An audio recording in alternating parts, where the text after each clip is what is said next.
Let's go. Good evening, ladies and gentlemen. Welcome to the February 27th, 2019 Zoning Board of Adjustment meeting for the town of Merrimack. If you will all please rise for the Pledge of Allegiance. Allegiance to the flag of the United States of America and to the republic for which it stands, one nation, under God, indivisible, with liberty and justice for all. Rod, if you could read the preamble, please. Sure. Good evening, ladies and gentlemen.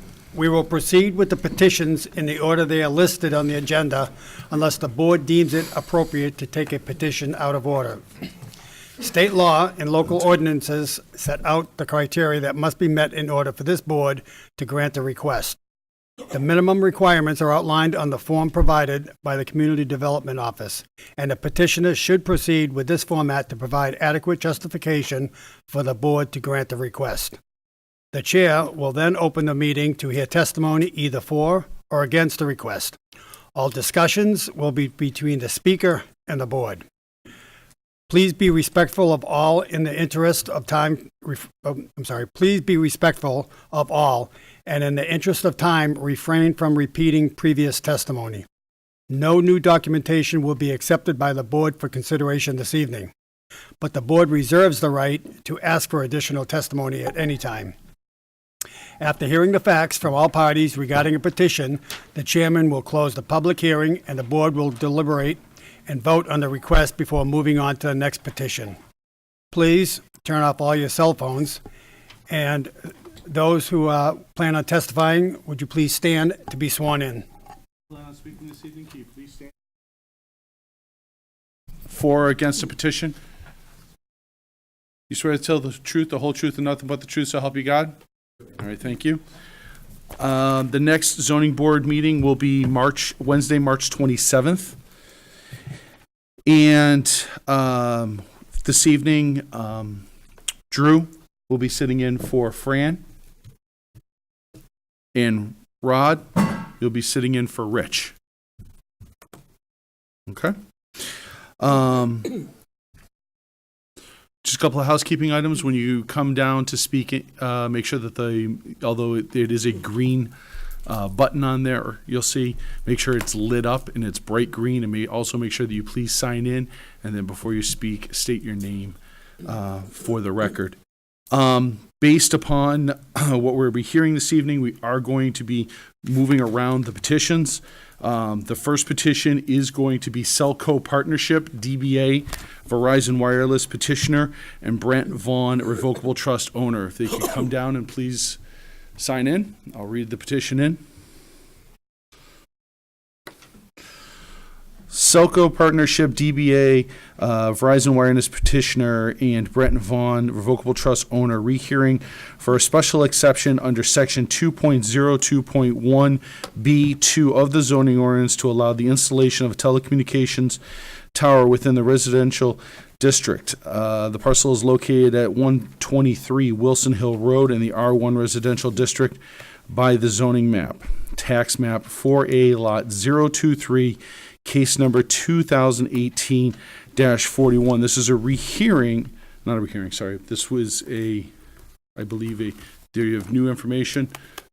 So it is a hearing. So it is a rehearing. Thank you. To bring to light, to put this into consideration. Gentlemen? Thank you, Mr. Chairman.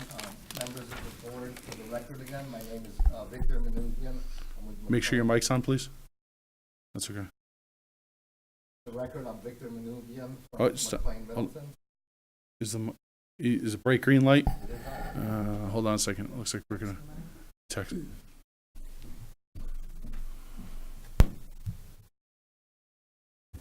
Can you hear me now? I think so. Is that right?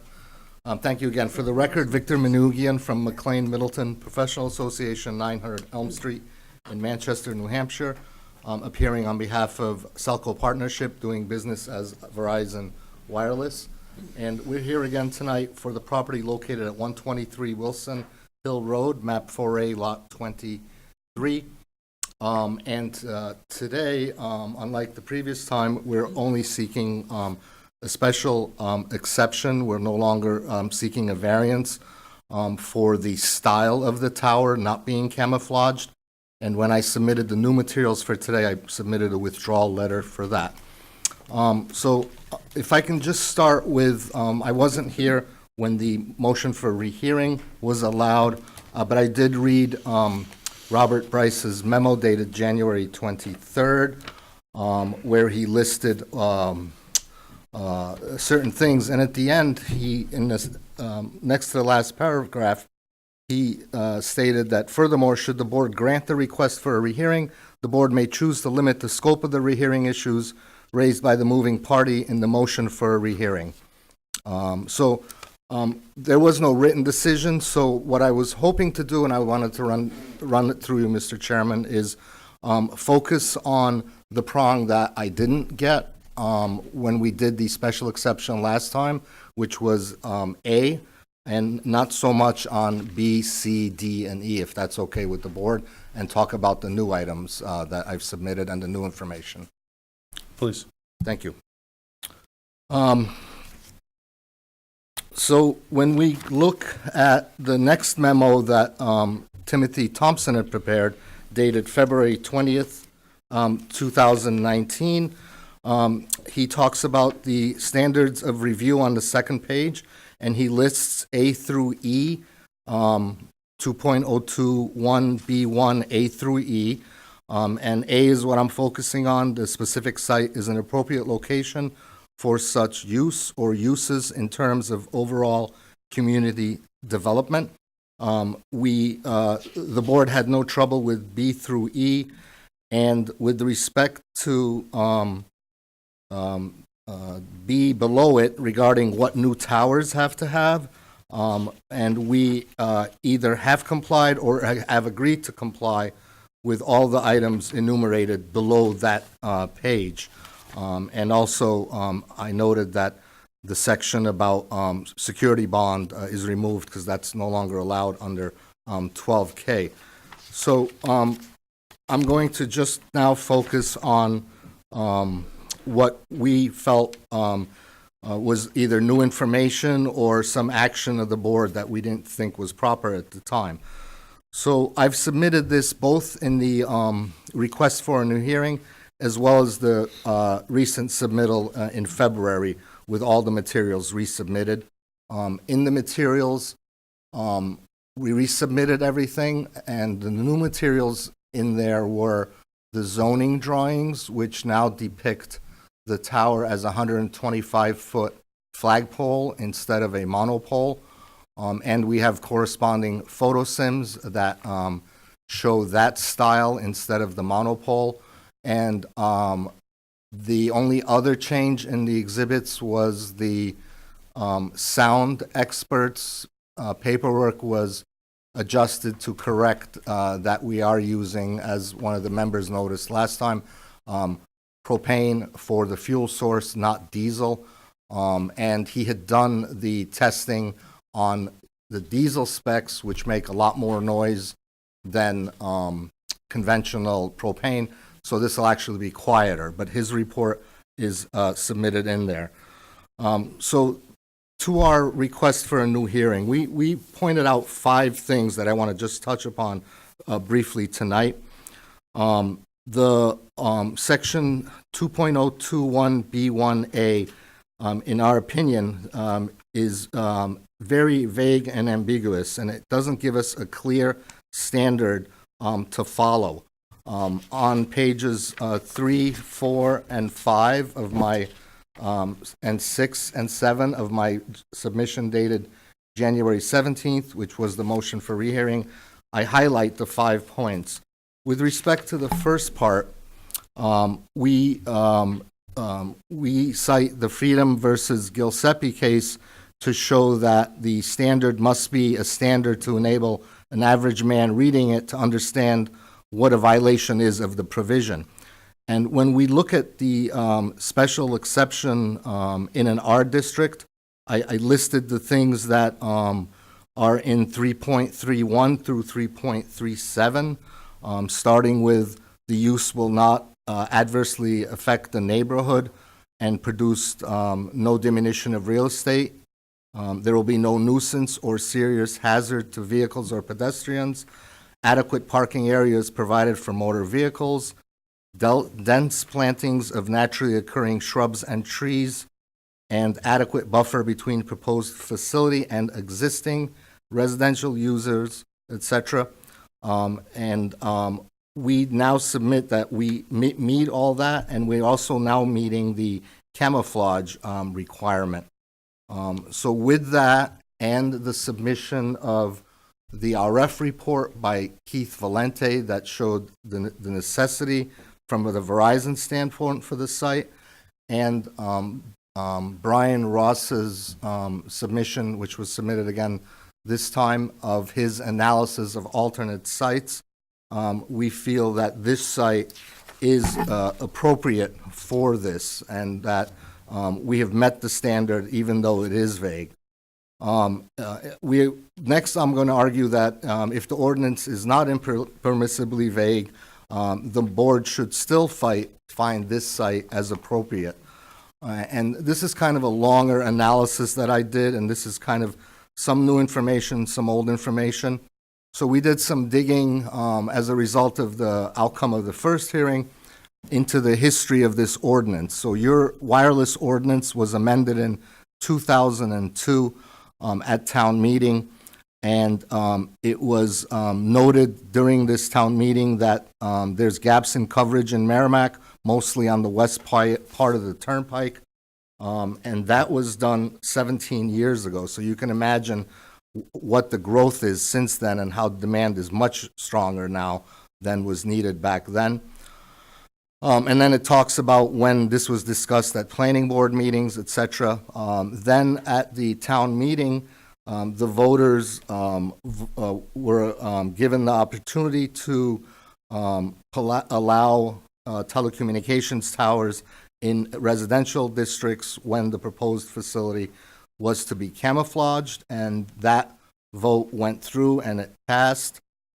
Therefore, the legislative history shows that your ordinance was enabled expressly to help wireless communications companies fill gaps in residential districts, and again, in this case, mainly in the parts of West Merrimack along the Everett Turnpike. So our position is that even if the standard isn't impermissible, this is a unique site that our client needs for this use. Where we submitted RF expert testimony showing that, and there wasn't contradicting evidence from any other expert, we would submit that this is an appropriate location for this site. We also, in that line of argument, I also pointed out to the famous case in New Hampshire, the Daniels versus Town of Londonderry case, which analyzed the interplay between the Federal Telecommunications Act of 1996 and state law variance applications. While this isn't a variance application now, it's a special exception, so it's a less of a standard. But that case was the leading case to stand for the proposition that when an application to build a wireless telecommunications tower is designed to fill a gap in coverage, the suitability of that specific parcel for that purpose should be considered for determining hardship. So even though in our case you may find other large properties around it that are kind of similar in characteristics, this land is still unique for the purposes for us if you read the TCA in conjunctions with the Daniels case. The third point I raised, and I hate doing this, but I saw what happened, and I felt that the board did listen to a lot of the personal testimony from opposition abutters or residents, and gave that weight more than the weight of the evidence that was submitted. In particular, when we talked about the need for this site, I recall asking if the board wanted to hire an independent expert to verify our expert's need There was some discussion, but in the end, it was, no, we're fine, we're not challenging the need for the site. So we feel that the board, in that case, ignored the evidence that was there and went with, which happens because I'm on a board, went with the residents' concerns. Again, it's contrary to the evidence that was submitted, and we cite a few cases that support that if we have credible evidence showing that this is a gap, and then one can't just overlook that on personal opinions of others or yourselves and ignore the expert testimony that was submitted. And I don't want to read too much, but the Continental Paving case versus Town of Litchfield was a similar case where the court sustained the decisions, actually didn't like the decisions made because they were made on personal opinions. Moving on to the TCA, the fourth prong of our arguments is that the board's denial constituted an effective denial of prohibition of service in violation of the Telecommunications Act of 1996. So we submitted an application.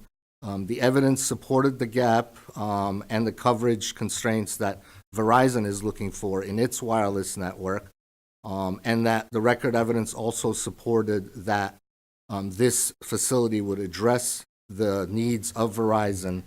And with Mr. Ross's submission of his other sites he looked at, we determined that this was the only feasible plan, and accordingly, it should be granted so that it's not a effective prohibition of wireless service under the TCA.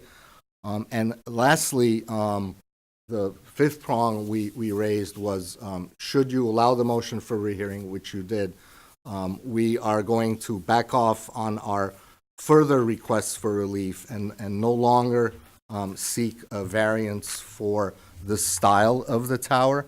We kept the height at the same height of 125 feet, but we changed it to a flagpole, which is one of the disguised versions contemplated for under the ordinance.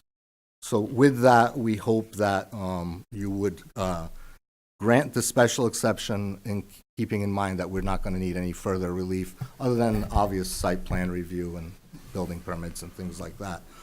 I do have the new drawings that I can show if the board wants, or we can take questions, however you want to proceed. Well, I think the drawings were submitted, correct? They were So we submitted. do have those. So Yes. because we reviewed it. Sure. So I have that. Questions? Let's take some questions. There was a considerable residents' opinions on the tower. How does your client feel about the fact that there's so many? I'm just kind of curious as to, there's so much pushback on your client. How do they feel about that? I mean, do they not care, or are they just curious?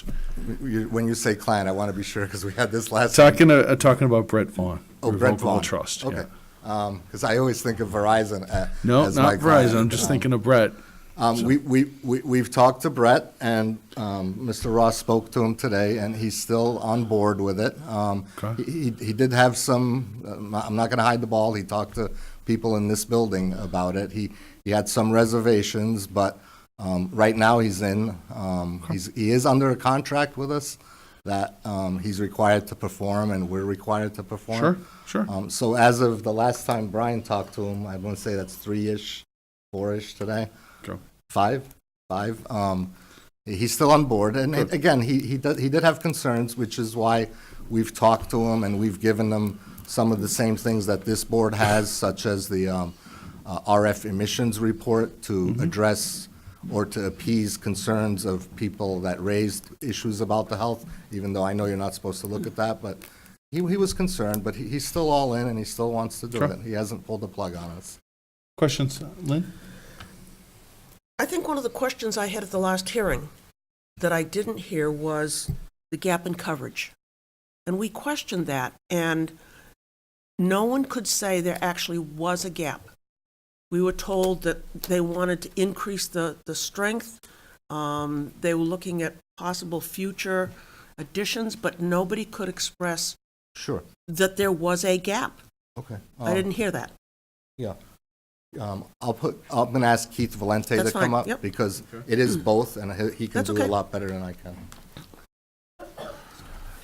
Okay.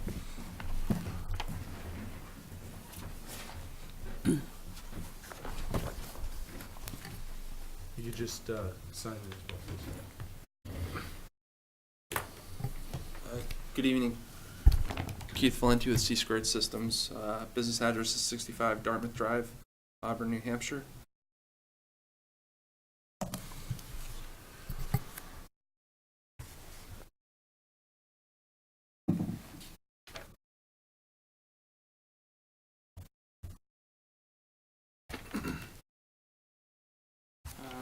So as part of the application package, we prepared the RF report. It's dated September 25th, 2018.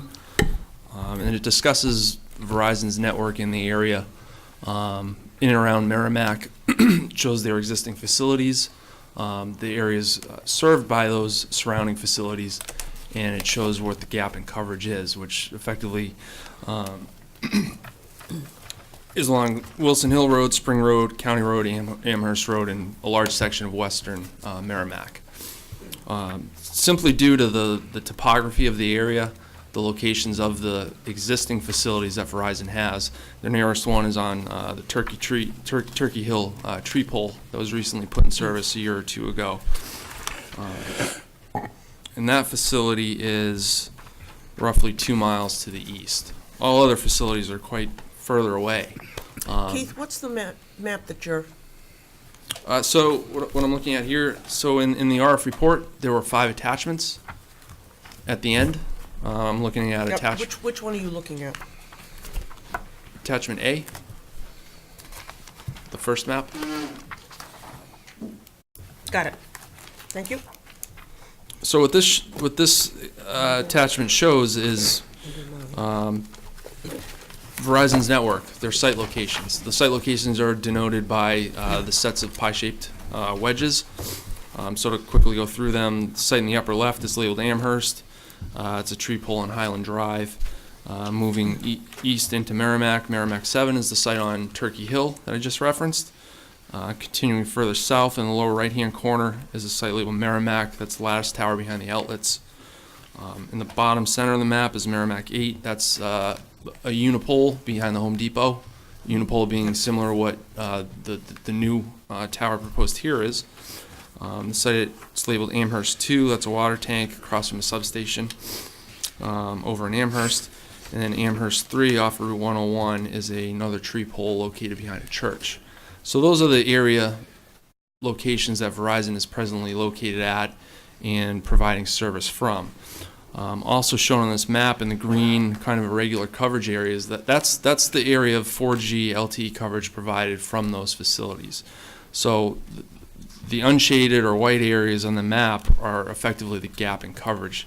It's a large gap, as you can see. The proposed facility isn't going to fill the entire gap, but it does fill in a significant portion of that gap. And to demonstrate what it will fill in, if you can go to attachment B, which is the second map, that shows how the proposed facility fits within the network and how it kind of fills out the coverage throughout the area and creates a more continuous network so that the users can move about the area without experiencing drop calls or degraded service. So that's the need of the site from a coverage standpoint. You can kind of consider that the initial threshold that you need to provide service. You have to have enough coverage to provide that reliable connection to the network. Keith, how did you determine the white areas? So these maps are based on our coverage modeling tool. It's a software tool. So we effectively build the Verizon sites at their locations with their particular antenna models, the various technical parameters of the site. The modeling tool has a topographical database of the area. because as I mentioned before, the terrain is largely what kind of restricts what the sites cover. In addition to the topography, we use a land use database, which effectively categorizes areas such as residential or forested or open or water. That's those sorts of land use categories. So the modeling tool runs calculations to determine what is the site going to cover, what is the signal level that it's going to provide throughout an area. And what these maps show is where that signal level degrades below Verizon's threshold for reliable service in the area. So the reason there is a large area is simply because the site density isn't as high as it needs to be, and the varying topography. If you want to skip to attachment E, which is the last map, that's a visual representation of that topographical database. You can kind of see where the hilltops are shown in the reds and the grays and so forth. And those are really what's going to kind of restrict the coverage from those surrounding sites. So from Merrimack 7, for instance, as you look to the west, you start hitting those hilltops, and then Wilson Hill Road in particular runs along the valley. So those low-lying areas get shadowed from those terrain obstructions. So that's why those sites, they're just too far away to see over those topographical impediments to provide the level of coverage needed throughout that area. And so that's why you have sort of a network or grid of sites, because you know they have to be divided up based on the topography effectively. Could those areas actually have coverage, just kind of sketchy? Well, it depends how you define coverage. So Verizon's interested in providing reliable service. That's, I think, what we all expect when we pay our monthly bills. The coverage doesn't just stop. So represented here is green and white. Coverage just doesn't cut off. It's going to continually degrade, but it's going to get to that point where that connection isn't as reliable. Doesn't mean you're not going to have any service. It just means it's not going All to right, be. that makes more sense. Thank you. Kathy, Rod, Lynn, any other questions? No, I'm okay. Drew? Anything you wanted to add before we open this up? Not at this time. So we'll open this up to the public. Is there anybody who'd like to speak in favor of this petition? Is there anybody who'd like to speak against this petition? Come on down, sign in, state your name, please.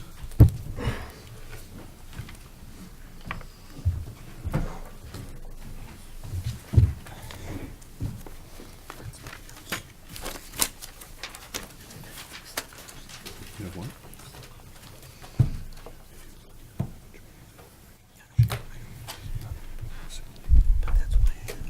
Check. I'm Sean Lynch. I'm across the street from 123, 120 Wilson Hill Road. I just have a couple quick points, and Sure. I'll sit down. But Take your time. I think everyone was here last time, so you sort of understand our position on the issue. But just a couple notes, just in rebuttal to the initial conversation.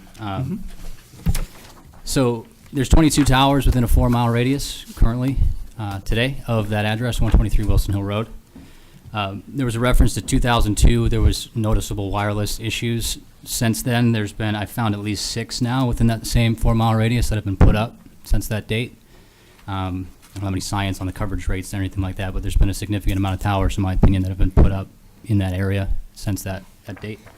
I haven't seen if there's a new map, but from last time, if there's a coverage gap, if we're agreeing there is, it's clear, at least from my perspective, that it's not in Merrimack, it's in Amherst. So from my point of view, that's an Amherst problem, and happy to be a good neighbor to Amherst, but we're the ones, in our opinion, that have to eat potential financial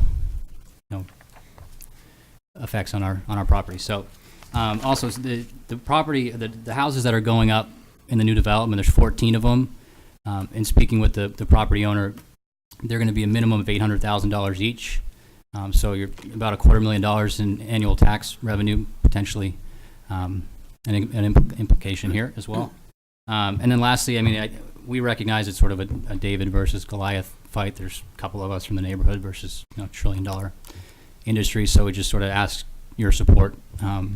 It's just certainly something we don't want in the neighborhood for the issues that we've discussed. So that's all I had. If there's any questions, happy to answer, but appreciate it. Good. Thanks. Anybody else that like to speak again? Anybody else that like to speak against this petition?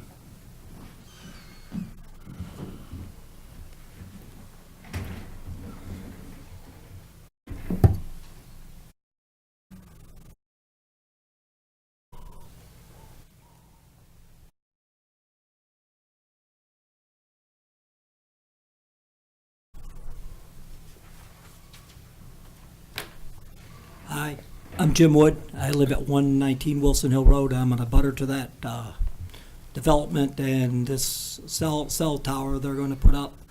I understand the need, I guess, in some regards. I lived on Wilson Hill Road for the last 19 years, and I've seen no decrease in my cell phone or my computer or any type of communication. I have had no problems ever since. I think back in 2002, we did have an issue on the hill, and I think since then, I haven't had any type of problems. Not saying that it couldn't be better, probably. I don't know. I just know that the reality is I didn't move under a power wire. I worked on aircraft my whole life. I know all about RF radiation. I worked on airplanes designed to go out and use RF radiation for many different purposes. I don't want to live underneath an RF radiation signal sign. I don't care what anyone says. I know exactly what it does. So I know that can't be taken into concern, It can't. but I certainly didn't move underneath the power wire down the street when I moved up to Wilson Hill Road because there was a piece of property for sale, about a third of what my house went for. And reality comes in. I'll take, I guess, the least path of least resistance in some things. I would like, I guess, the guy that's going to lease the place out, probably going to move. He's already told me he's planning on moving out, so I guess he doesn't have to lose anything by not living on there eventually. You're talking about Mr. Vaughn? I or- didn't say yes. Okay. Yes. I know you didn't say that. That's why I'm asking you. Yes. Okay. All right. Well, I'm going to be living at Wilson Hill. I decided I wasn't going to move because I've kind of come to like this town. All right. And I like the area. Wilson Hill itself is a jewel. It really is. I've lived a lot of different places. That hill, as being as rough and rocky as it is, really gives a lot of people a lot of recreational opportunities. So it really is a beautiful place, and I just hate to see anything else going up on the hill that's going to affect people out there using the property. It's just simple as that. I understand the Verizon's desire to give people cell phone coverage or service, but like I said, is the area where the tower's going to go abuts a swamp. I mean, it's huge. The Amherst area, recreation area is right beside it, and so is Wilson Hill, where there will be no houses ever developed because it's all rocky terrain. So I'm not really sure if the coverage area they're showing is that swamp and the areas around it that are all wooded that will never be developed. I'm not really sure because I'm not really aware. I didn't get a map to show me what that is, but I walk that property all the time, and there is nothing out there for 5 to 10 miles in that area when you get off the road. It's all wilderness and swamp. So I'm not really sure what they're actually showing in their map, but thank you for your time. Thank you.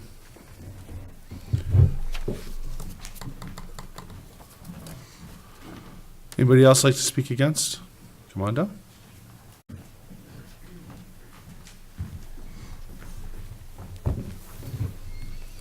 Michael Martin, 144 Wilson Hill, just down the street from the proposed site.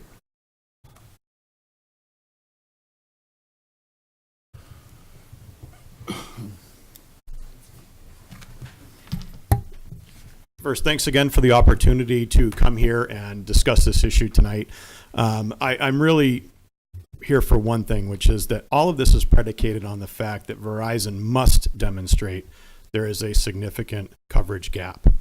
And even using the documents that Verizon's counsel has presented, re the Daniels case, it has a very specific thing on the very back page, paragraph 2. The town's refusal to permit a tower that is needed to fill a significant geographic gap quote unquote, in service, where no service at all is offered in the gap, would violate the effective prohibition clause. That's very important. Where no service at all. That is not about no Verizon service. It's no Verizon, no Sprint, no AT&T, no US Cellular, no Cellular One, no T-Mobile. 6 big players in the area. So that case said it was very specific. So if there was zero coverage at all, I can understand the fact where they would say, hey, you know, you're in violation of the prohibition clause. But there is coverage. I have coverage. And while I heard it earlier, we can't submit paperwork, I did bring my Verizon bill, which is dated today. It's due. So I have that demonstrates that I'm a customer living at that at that site. And I have been a customer for 16 years. Further, although, again, the quote from the paragraph above on page 10, although the TCA does not preempt all zoning laws, it expressly preempts rules and laws attempting to regulate the placement, quote unquote, construction and modification of personal wireless service facilities that effectively prohibit the provision of personal wireless services. I have a bill. I live there. I'm not being prohibited from buying it. Today, I went online and took screenshots. I'm happy to show them or give them out. Verizon's coverage map of 4G LTE shows that we are 100% covered. They have lots of places in New Hampshire, Maine, Massachusetts, Vermont, and a lot in the western part of the country that are not covered. And they're very explicit at what's not covered and what to expect. They have no such distinction for Merrimack, Amherst, Manchester, Nashua. In fact, in New Hampshire, the closest you get is where Stoddard, Barrington, out towards Keene. That's the only places they say, we can't cover you here. Now, that's Verizon themselves. So when I was here the last time, I said, I'd like to know which truth is the truth. Because if we're saying there's a coverage gap, but Verizon, the parent company, is saying, no, we got you covered, you can't have it both ways. So I would say, according to Daniels, there must be no coverage whatsoever at all, quote unquote. So since there is coverage, I have it, I get billed. I've been billed for 16 years, 10 years at that address by Verizon every single month. That demonstrates there is coverage and therefore no gap. My understanding, and I'm going to actually have them clarify this, but my understanding is one of the reasons that they're looking at the Merrimack 9 is coverage. I think is one of the things they're saying, but I think that, and again, I'm going to have them clarify this, but my understanding is Merrimack 7, which is in a more residential area, which is in a more densely populated area, this is going to take some of the load off of that particular tower.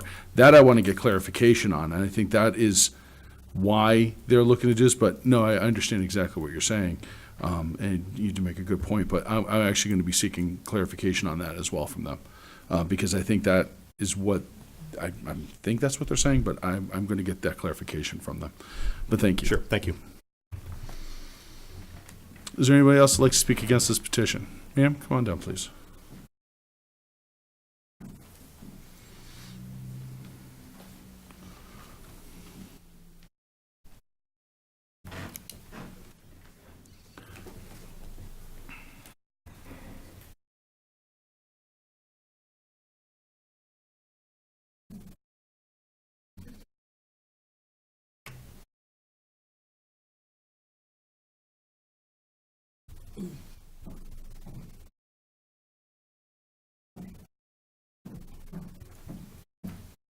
Good evening.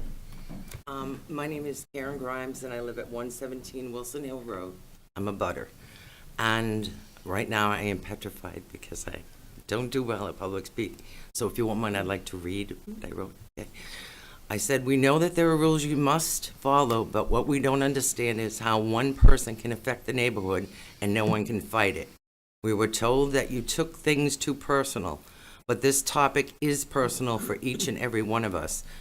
We're talking about our homes. We have put a lot into them and have paid the right to be here. It is a known fact per the assessor's office that we pay a higher tax rate on Wilson Hill Road because our road is considered a scenic road. Now Brett Vaughn has decided for his own personal gain that we need a cell tower.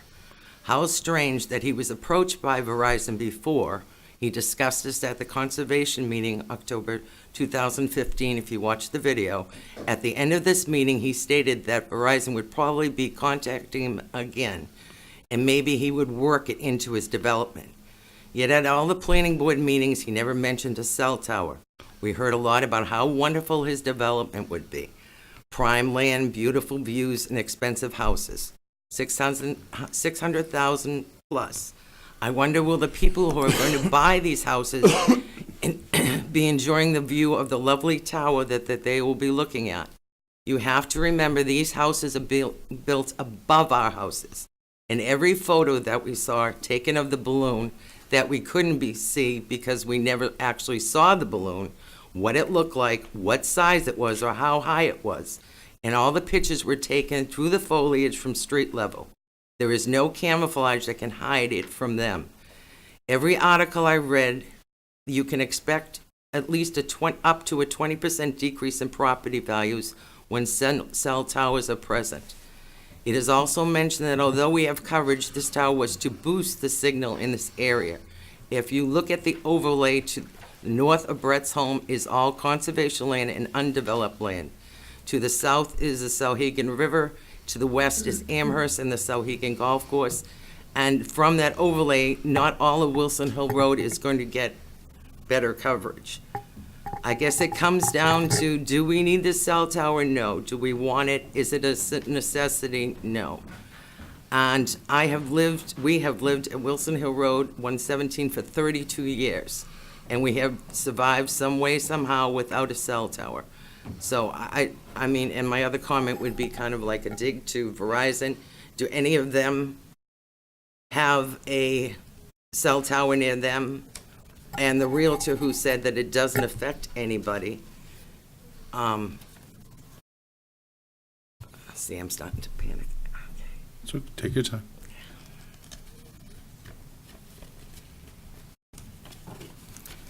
Then would they want one? But then again, I shouldn't say that because it's too personal, because we're not allowed to take things personal. And I've looked up, and even the realtor, the National Association of Realtors, list that they have documents that property values do devaluate when a tower is put into the area. Thank you. Sorry for being so. That's okay. No.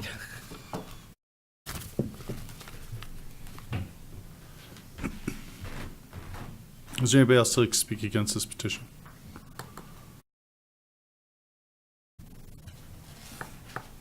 Okay. Gentlemen?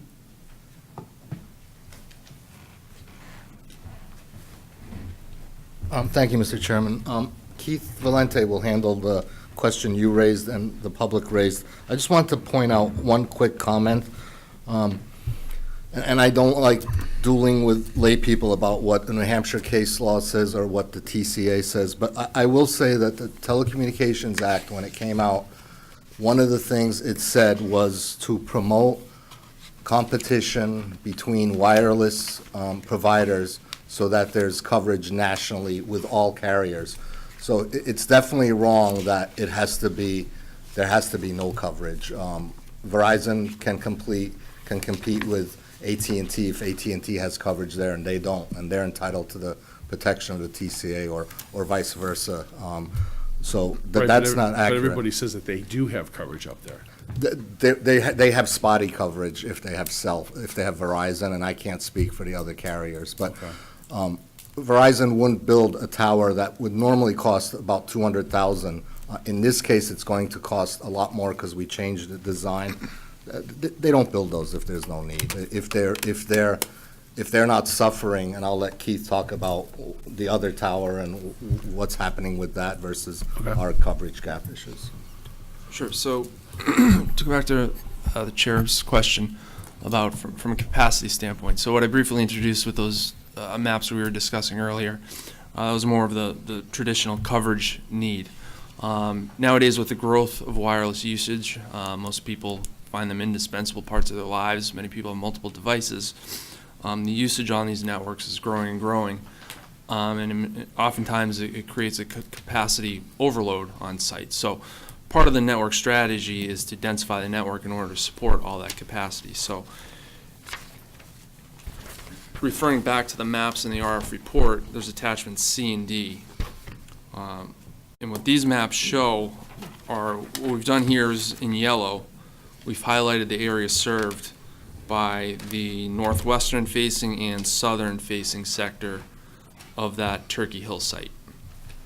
And you can see any service in this area is likely from that particular facility, and it's covering quite a large area, and it is spotty. But back to the topography map, you can see that one of the unique characteristics of the proposed facility is it sits up on a rather prominent hill in the area, which makes it advantageous from a radio frequency standpoint.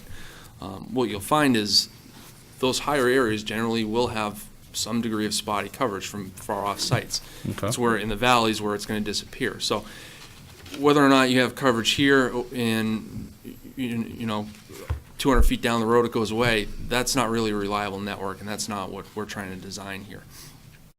So back to attachments C and D, is what we're showing here is in the western Merrimack area around the proposed site at 123 Wilson Hill Road. Any coverage in that area is likely from that Turkey Hill site, but we're also seeing coverage from far off sites. That pinkish magenta color, that's from a site in Hollis, based on our calculation. It's just because there is no dominant site in that area that you're getting coverage from these far off sites.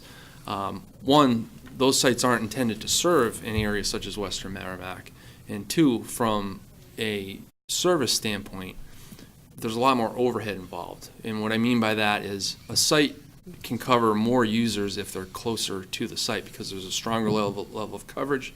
It's a cleaner signal. You can get more data throughput through the site. If those users are out towards the edge of a sector, there's more error correction, there's more overhead messaging, and that takes up resources. So if you have a lot of users out at the fringe of coverage, it creates more of a capacity draw on those sites than if they were much closer in a stronger coverage area. So it's a network. Coverage is an issue. Capacity is an issue. This proposed site, if we go to attachment D, you can see that it absorbs some of those areas that are trying to be served by those far off sites. It alleviates the capacity. It allows those other sites to better serve areas closer to them, and it allows Merrimack 9, the proposed site, to be more of a dedicated facility to the western Merrimack area. Questions? Lynn? No, I understand the gap a lot better now. You do. Okay. Any further questions? Any further comments? No, thank you. I'll close the public hearing. Discussion from the board? Drew? Rod? Lenny? Kathleen? Lynn? I mean, I understand the concern. I'm not sure I'd want it in my backyard either, but there's criteria that we have to follow. And as long as they can prove that the site physically is appropriate and that there is a need and demand for it, then I don't see how we can not approve this. I don't know. I'm looking at Verizon's website, and Verizon's got coverage all over southern New Hampshire. Yeah. It's pretty red, so Yeah. I don't know if that is necessarily a coverage issue up that way. And a large part of that portion that's going to be covered, in my opinion, and looking at the coverage map, is really going to be more Amherst. That being said, I'm shocked that someone hasn't put a cell tower by now on Wilson Hill, because it is a large hill area, and that's, it's the same thing at the Home Depot. Home Depot's up in Merrimack, it's up on a hill. I mean, it makes sense they put one there. I'm not saying that this is the right thing, but, I could see, I'm surprised it hasn't been done before. But that being said, for Verizon to say there's a gap in coverage, and listening to Mr. Valente speak, I don't see it. I've been up there. I don't even use Verizon, and I had no issue. I don't, but I'm not going to claim to be an RF engineer by any means. So, any further comments, questions? Rod, Lenny, Kathleen? I live on Turkey Hill Road and the coverage is not good. Right in that area where they said there was no coverage, I can concur with that. You got nothing. You pull into my driveway, you're done. Okay. Drew? One other quick question, if I could, Victor. What was the date that these RF maps were done? So the report that you're, excuse me. I think maybe it's a Keith question. Yeah, no, I have that here. So it was resubmitted in my February 12th submission as attachment 9, and the date is on the front cover, so give me a second to get to attachment 9. Does that- September 25th, 2018 is the RF report. Is that when it was measured? That's when Keith prepared this report that he Based testified on about. that current knowledge? Based on the need at that time Okay. and the existing towers and coverage, yeah. All right. If there's no further discussion, can I have a motion? I will move that we approve the special exception for Cellco Partnership, DBA Verizon Wireless applicant, and Brent W. Vaughn Revocable Trust owner, under section 2.02.1B2 of the zoning ordinance to allow the installation of a telecommunications tower within the residential district. The parcel is located at 123 Wilson Hill Road in the R1 residential district by the zoning map. Tax map 4A, lot 023, case 2018-41. Do I have a second? Yeah, subject to the conditions in the staff memo. Seconded by Kathleen.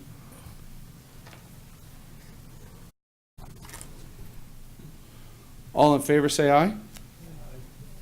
Hey, guys? Guys. Hey. Aye. All opposed? Okay.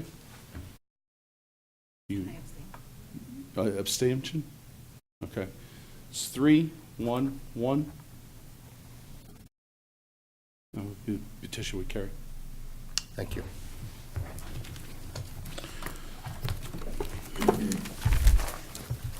That's a mistake.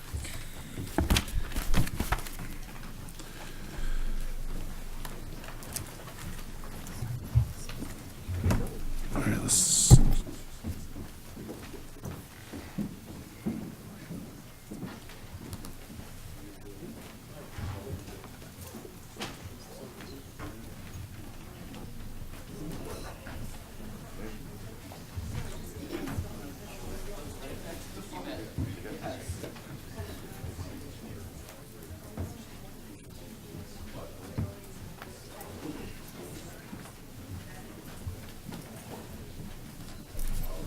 Next petition, David L. LeBrake, applicant owner, variance under section 2.02.1 of the zoning ordinance to permit the construction of a new single-family residence on a lot already containing an existing occupied manufactured home that is proposed to be raised after construction of the new home is completed. The parcel is located at 33 Patton Road in the R1 Residential and Aquifer Conservation Districts. Tax map 6C, lot 578, case number 2019-01. While you sign in, I just want to clarify one thing with our secretary. Yes. Okay, all right. Lenny is recusing himself from this petition.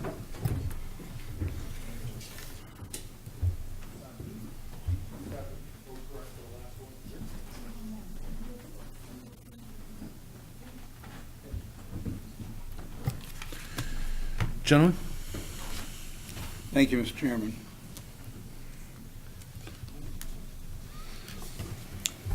Good evening, Mr. Chairman and members of the board. My name is Brad Westgate. I'm a lawyer with Weiner & Bennett, 111 Concord Street in Nashua, and representing the owner and applicant, David LeBrec.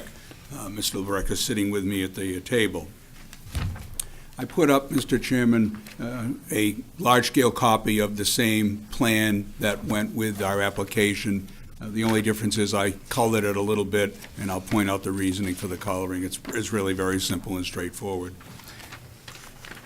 We're seeking a variance, Mr. Chairman, under section 2.021 of the zoning ordinance to allow the construction of a single-family dwelling, which may have a future accessory dwelling unit, on a lot that has an existing single-family dwelling in the form of a manufactured home. The manufactured home would be raised, taken down, upon completion of the new single-family dwelling. It's somewhat of a technicality, the reason we're here, Mr. Chairman, but apparently over the years, consistent with interpretations by the zoning administrator of the zoning ordinance, the residential district in which this property is in doesn't permit two single-family dwellings on the same lot. That's an understandable regulation, but it's been interpreted to even apply in the case where you're building one with the intent to demolish the other. So Mr. Lebrecht's goal is to build a new single-family home. I'll give you a little more detail as I just summarize our application. Live in the existing manufactured home, which is 40-plus years old, and then upon completion of the new home, take down the single-family home, and as the staff report recommends, and as we agree, that be done before a certificate of occupancy be issued for the new single-family home. The reasoning for this is it gives him the ability to really much better monitor the construction. He's in these trades to some degree. He's had landscaping and related businesses over the years. It's a good safety and security mechanism for him to be able to live there on site. It's much more efficient to do it that way than frankly have to take the manufactured home down before construction starts, live off-site for whatever time it takes to build a new home, and then move back in. So it's really the ability to be on-site during construction. That's his goal. Okay. So just a little more of the detail, if I may, Mr. Chairman, just summarizing our application. Sure. So the property is 33 Patton Road. It's about 2 acres in size and about 250 feet of, a little bit less of that, the frontage on Patton Road. In the R district, as I mentioned, there's an existing manufactured home on site. And if you take a look at the plan that's on the easel, and it's the same plan as with your application, just to give you a sense of what's going on. What's in pink is the existing manufactured home and existing septic system. Those will go away. Those will be taken down. The sort of blue in the middle, if you will, is the location of where the new leach field would be placed. The blue further out to the right is a sample location of where a house would be built. The existing garage you'll see in yellow has a blue addition to it as a proposed addition to that garage. And all the new construction will meet all required setbacks. There's a shed up at the top that's also in yellow. A slight amount of it is within the wetland buffer as mapped by Meridian, who's the project surveyors and engineers for Mr. Lebrecht. That has to either be raised or moved so it conforms with the proper setback requirement. There's a small inconsistency on that setback, as you see. So I don't mean to interrupt because Sure. we're starting to talk about the whole plot here. So Yes. I just want to make sure that what we're looking at and what we're looking to, whether we approve or deny for this evening, is going to be not the garage, not the addition to the garage or the shed, and so the shed has to come down anyway, but basically destroying the pink building and putting up the blue building. Yes. I just to simplify, just make sure Right. we're all around on the same page. So that's what we're talking about. So if you're going to do an extension on the garage or whatever, that's something you may have to come back for in the future, should you need the zoning. That's not getting approved here this evening. I don't think there's any. If they I don't have think to, there would if they be any. have to. Right. Okay.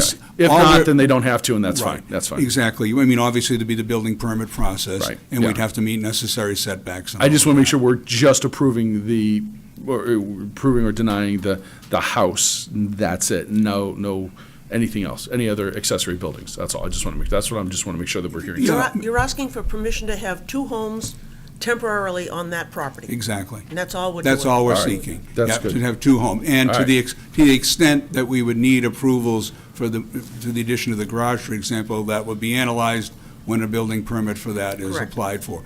We're certainly also putting in a new septic system, and therefore have to go through the appropriate processes with DES to get the septic permit as well. The plan also is to tie into town water, Okay. which can be done on Patton Road. So it's, again, it's all it's all derived from the section in the ordinance that says you can't have two dwellings at the same time. That are occupied. And the staff has interpreted that historically to mean even though you're gonna get rid of one, you still can't have the two. Do you want to go into the? Yeah, I'll go right to the criteria. Yep, that'd be Thank you, great. Mr. Chairman, Thanks. absolutely. So the 5 criteria, I'll try to paraphrase as quickly as I can. First, that the variance not be contrary to the public interest, and we would respectfully submit that it's not contrary to the public interest to allow the new home to be built while the existing home is located, still used and still occupied by Mr. LeBrecq, because it enhances the efficiencies of construction, allows him to monitor the work, and it's more safe and secure for the site to be on site while construction occurs. And that's in the public interest, certainly, to have a more safe and secure approach. Questions on that? All right, number 2? Secondly, that the spirit of the ordinance is observed. We would submit that upgrading the home from a manufactured home to a new single-family house with the new leach field and septic system certainly observes the spirit of the ordinance. The spirit of the ordinance always contemplates upgrading, modernization, better use of property. Questions? Number 3? The third criteria is that the granting of the variance would do substantial justice. As mentioned, it would enable Mr. LeBrecq to more efficiently process construction of the new single-family home, the new septic system and improvements, and the related site improvements he would do, including the tie into town water, while he's still living at the property. There's no harm to the public to allow Mr. LeBrecq to still live there while he builds the new house, but there would be significant harm to him if he was not able to do that, because it would be more inefficient to build without being on site, less safe and less secure. Number 4? Number 4. The fourth criteria is that the values of surrounding properties are not diminished by the granting of the variance. We think that's pretty straightforward. A new home replacing the existing manufactured home certainly doesn't do any harm to property values, probably enhances them to the extent there's going to be any impact on property values at all. Number 5? And lastly, the criteria for the granting of a variance that deals with unnecessary hardship. The board's well aware that that's a 2-part test derived from the special conditions of the property. The first part of that test is that there be no fair and substantial relationship between the general public purpose of the ordinance provision and the specific application of that provision to the property. And again, we keep in mind the special conditions of the property when making that analysis. First, the public purpose is certainly health, safety, convenience, general welfare of the town of Merrimack, as well as reasonable use and suitability of use of land as a concept in the RSA that enables zoning ordinances to be adopted by towns. And I think, as we've said, there's certainly some sense of both health, safety, convenience, and best use of land to allow the existing home to remain occupied by Mr. LeBrecq prior to, while he's undertaking construction, again, subject to the proposed staff condition that a CO have to be issued for the new home. The existing home would have to be raised before the certificate of occupancy is issued for the new home. Just a few notations of special conditions. This has historically been a property for a single-family home. 40-year plus manufactured housing are kind of coming to the end of their logical lifespan. And that's a bit of a unique condition of this property as well. We're located in a residential section of town, but not immediately adjacent to fire, life, and safety facilities. Therefore, being on site during construction is a benefit, I think, given the nature of the location of this property. And the other part of the test, Mr. Chairman, is that the proposed use be reasonable, and we would certainly think that a single-family home in a residential district replacing an older existing manufactured home is a reasonable use in the eyes of the board. Okay. Questions from the board? Yeah. Lynn? In your discussion, you haven't mentioned it, but I keep seeing it popping up here periodically, with future accessory dwelling unit. Yes. Mr. Lebrecht's aware of how the ADU provisions work. His idea is that in the future, if need comes for his parents or a parent to live with him, that would be the purpose of the ADU. It's not contemplated that he construct that up front, if you will. That's not his plan with the home, but it may become a family need in the future. But I think that's irrelevant to this. It may be, and that's my fault if that's the case, because when in preparing this application, and Mr. Lebrecht told me that he may think of that in the future, I said, let's put it on the application merely to disclose to the board that that may happen someday. I didn't want. Well, it could happen someday to almost anybody that Yes, comes it could. through. I So that's just- what I'm saying, that's irrelevant. Okay, And that's this is, fine. if we approve this, we're not approving an ADU. Oh, absolutely not. We fully understand that, wanted and to let the clarify record that. show that, absolutely. Okay. We understand for the record that you are not approving an ADU, that we put it in the application merely to disclose that day may happens, but we understand we have to go through the ordinance process to build an ADU. Absolutely. We're going to approve, if we approve it, a single-family home Right. that can be built at the same time. It's just only one of them can be occupied. Correct. And by the way, and just also for the record, we fully agree with the staff recommendations as conditions of approval. There are staff recommendations. All right, any further questions from the board? All right, I'm going to open this up to the public. Is there anybody that'd like to speak in favor of this petition? Is there anybody that'd like to speak against this petition? I do have a letter here from, and I do not know if they're in the audience. Wait a minute, Oh, sorry, go ahead. is that the right one? Yes. Is that Woodward? Oh, sorry, wrong one, never That's mind. right. Never mind. Thank you for catching that. Anybody to speak in favor or against this petition? Okay, gentlemen, if you could step aside. No?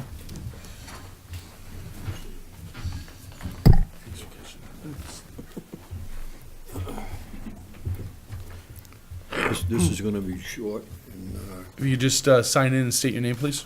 oh yeah, okay, I'm sorry. That's okay. Brad, is the light on?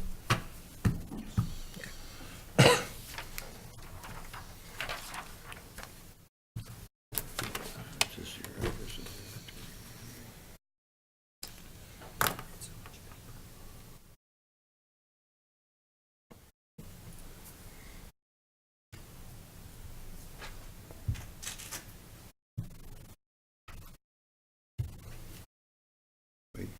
Good enough. I am, my name is Tom Howe. I live next door to David. And we are gonna be, I've been affiliated with the property. I lived there for over 45 years, 48 years at my address. And this has been kind of like a, as you know, there's a lot of things, the variables are here right now. I mean, coming up thereafter. But this is the one thing I was really in question of, is that, yes, it is gonna be a single family, okay? And the other thing is, he is very much aware of all the existing things, plus, like I just said, the things coming up. And he's trying to work with, you know, Meridian, because I work with Meridian. I've been with Meridian for a lot of years, and I've been in business just over 50 years. I've been in it. And so I'm aware of it, and I'm pretty sure, and I know he will abide by the rules. And because we're going to be there helping him. So, and I think also by taking, because we even helped the former owner, John Tucker, by putting in that home that he lives in now, back when it was new, and that was stated way back then by the town, that it could be put in one time, the next time it's gonna be, as we call it in the business, stick-built, okay? Right. And so this is why he's doing this, and he's trying to do it so it's gonna be more in favorable for money-wise, like his lawyer stated, that it's going to be beneficial to helping him be able to do all the stuff that he's trying to do. get the house up and at the same time, because there's a lot of contingencies with the town water and everything else, and then being able to switch all this over, you know, from going to a well and whatnot. So I know that he is trying to be very conscientious of the town's requirements, state requirements, but all this is just gonna be in pretty much his favor to be able to do it by living there. Okay. I know in a fact, because I cover a big area being in business, and I know a lot of the towns, or most of the towns around do the same thing. They have to go and they make sure that, you know, they can't be living in and all that. In this case here, I think it'd be really very helpful for him to be able to do it, because it's definitely going to be a dollars and cents burden against him if he had to go out, you know? Okay. But Thank you. that's it, and So you're in favor of it?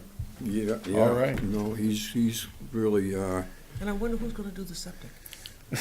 what? When you gonna do the septic? Is that what you said? Who's gonna do the septic? Oh, no. Tom, you're done. No, that's, well, we try to keep him in going and for down the road, really, because the one, I put that system in right now that he's had back for John, and that went back in 69, I think it was 68, something like that. I put it in for John. And the system that he is going to be putting in, I'm not really like it. at all. Isn't relevant. yeah, No, that's- but I'm just saying, what he's doing is he's going oversized for it. Good. So, because like, he's Tom. got that body of water behind, and he's got wells and everything else, you know what I'm saying? Thank you. So, other than that, that's it. Thank you. All right, thank you for your time. Anybody else want to speak in favor or against? All right. I'm going to close the public hearing. Is there any other further discussion? Can I get there's no discussion, can I have a motion? Please. I move that the board grant David A. LeBrecq, the applicant and owner, a variance under section 2.02.1 of the zoning ordinance to permit the construction of a new single-family residence on the lot already containing an existing occupied manufactured home that is proposed to be raised after construction of the new home is completed. This parcel is located at 33 Patton Road in the R1 Residential and Aquifer Conservation Districts, tax map C6C, lot 578, case number 2019-001. And should the board vote to grant the variance, staff recommendations will be, the staff recommendations and the following conditions will be met. Do you need me to read those? With conditions. all right. With conditions. Do I have a second? Seconded by Drew. All in favor, say aye. Aye. Opposed? 500. Okay, Thank you, Mr. Chairman. thank you. Thank you. Thank you. All right, so I'm going to go retrieve Lenny.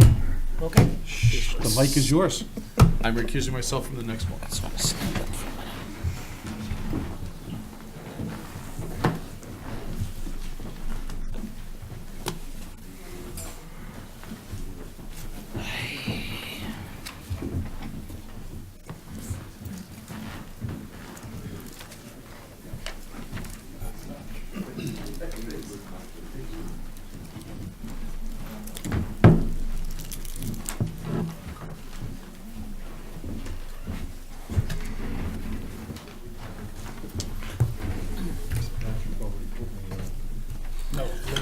Lynn needs to do it. She's in charge now.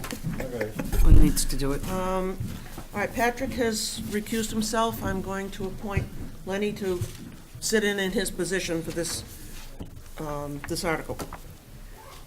And I'm going to read it into the record. This is Crosswoods Path 3 LLC applicant, DW Development and Land Services LLC owner.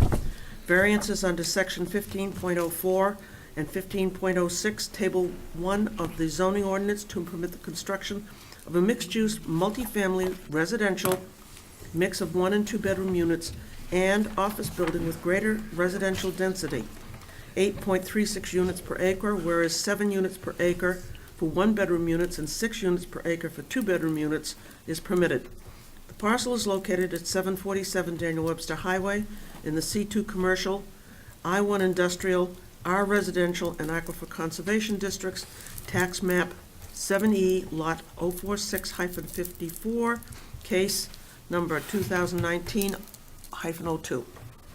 Welcome back, Brad. Thank you, Madam Chairman, members of the board. My name is Brad Westgate. I'm a lawyer with Weiner Bennett, 111 Concord Street in Nashua, representing the applicant, Crossroads Path 3 LLC. With me at the table is Chris Bova, B-O-V-A. He's the manager of Crossroads Path 3 LLC. Also, I believe in the audience tonight is David Whittemore, whose firm is the property owner. Mr. Bova is under a contract with Mr. Whittemore for the purchase of this property. The variance we're seeking, Madam Chairman and the board, is for density. The use is permitted, that is this proposed 21-unit apartment building, but density is the issue and therefore the purpose of seeking this variance. We've also put up on the easel a colored version of the same plan, large scale, that was appended to the application. And I'll get into what the colors mean as we talk about it a little bit. So there's some background on the property, and just to give you a sense of summarizing what we've submitted in connection with our application, I thought we'd focus on some of the property background, this conceptual plan that we've highlighted, and then, of course, go to the 5 criteria. So the property, it's a vacant parcel of land, 747 Daniel Webster Highway. It's about 2.5 acres in overall size. It's on the easterly side of the property, just north of Crossroads Path Boulevard. So it's right at that intersection, as you can see. Just beyond it to the north is the self-storage facility. And just to the south on Crossroads Path Boulevard is the 21-unit apartment building that was formerly an office building and converted to 21-unit apartments a few years ago. Both of those properties, the 21-unit existing building, which is also owned by Crossroads Path 3 LLC, and this vacant parcel are part of the Crossroads Path Plan Unit development. There's about 250-plus feet of frontage on Daniel Webster Highway, and the property is serviceable by town water and sewer. Mr. Price, the Planning and Zoning Administrator, issued administrative decisions regarding this application that formed the basis for our filing the variance application. And he noted, of course, the property's in the Crossroads Path PUD. The property also slopes down from Daniel Webster Highway towards the river, of course. The contour lines on the plans depict that, as I'm sure you saw in connection with your review of the application. Historically, there have been commercial developments approved for this property, that is this particular lot, in the context of the Crossroads Path PUD. For example, a restaurant and an office condominium project which contemplated several buildings, but they've never come to fruition. They've languished, frankly, even with the new airport access road being built a few years back. The idea of commercial development here just hasn't really fully taken in terms of being a standalone kind of viable commercial site. Mr. Bova would like to build 21 apartments in a single building, a mixture of 1 and 2 bedroom units. There's sufficient on-site parking, as we've indicated, and the plan indicates, and as the application depicts. This building would also contain about 1,500 square feet of commercial space, most likely office space, possibly broken up into 2 or 3 units. Mr. Price, in his administrative decision, confirmed that as long as there is a commercial component to this project, then it would still not, it wouldn't be violative of the non-residential requirements section of the PUD provisions in the zoning ordinance. That is, the commercial component of this project still would allow overall compliance with the PUD requirements, even if the balance of this building would be the 21 apartments. Without a variance, there'd be significantly less density for this project.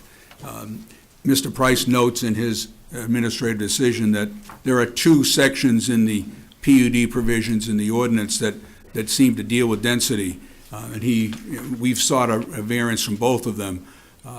It appears to me there hasn't been a final administrative determination on whether density in this context is analyzed on gross acreage or net acreage.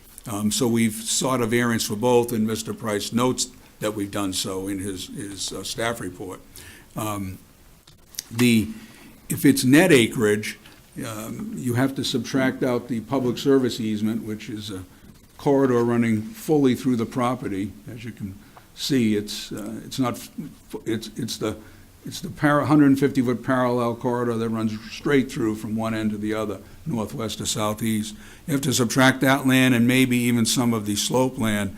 You may be down to 7 units or thereabouts if you analyze this on net density. If you analyze it on net acreage, pardon me. If you analyze it on gross acreage, maybe in the order of 16 units. But again, I don't think there's been final administrative analysis on that, hence the desire to seek a variance for both sections. Just a little more information off this plan and a little more background, and then get to the 5 criteria, Madam Chairman. So north is up, which is the only way people like me can ever understand north. The orange section is what I call the logical development component. You can see it's in the order of 1/3 of the property, roughly speaking.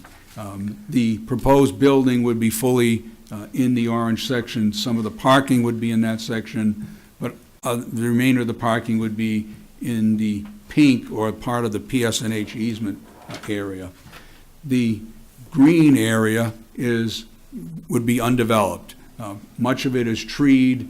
The kind of right triangular portion of it is pretty heavily treed. Also slopes down lower as you head east towards the river.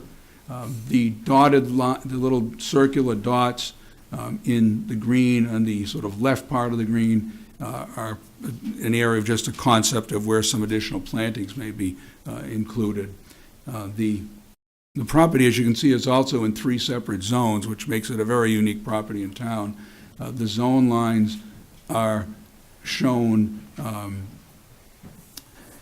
well, if you take the long line that's the darkest color, puts us to the right of that, puts us in the industrial zone. The orange sort of L, if you will, and then towards the street is the residential zone, the commercial zone. And below that, in part of the green, is the residential zone. So it's split in a very unique manner, both with the PSNH easement and the zone line splits. Just lastly, on this conceptual plan layout, some of the elements of this are derived from comments and meetings that Mr. Bova had with board members and residents at Crosswoods Path. Back in September, we came to the planning board just to talk about this conceptually, just to get some feedback from them. And a number of residents in Crosswoods Path, in the residential section, of course, came to the meeting, had concerns and questions. Mr. Bova took those concerns and questions to heart and set up meetings with everybody. He offered to meet with every resident, both in the condominium aspect, condominium side of the Crosswoods Path, as well as the single-family component. He met with the president of the condominium board, and then subsequently with the three board members of the homeowners association, which then opened up and culminated in a meeting in late January where everyone from the homeowners group was invited, in the single-family home group, that is, and a number of people came and met with Mr. Bova. Result of that was some of what you see on this plan, some of which already was contemplated by Mr. Bova, including the plantings idea, the fixing some landscaping in the lower left corner at the intersection of the 2 roads so you can generate greater visibility. Prior to that, there was already the idea of moving the driveway entrance into the property down further to the east, if you will, down the road. And a couple of light poles were proposed and thought about by residents, which Mr. Bova has shown on the plan. And lastly, there was the idea of putting a stop sign across the way where the driveway at the existing apartment complex comes out, the 21 units, just for a little more traffic control. So this plan is trying to implement a lot of the feedback that he got from taking time to meet with folks in Crosswoods Path and he was very appreciative of them taking the time to see him and talk this idea through.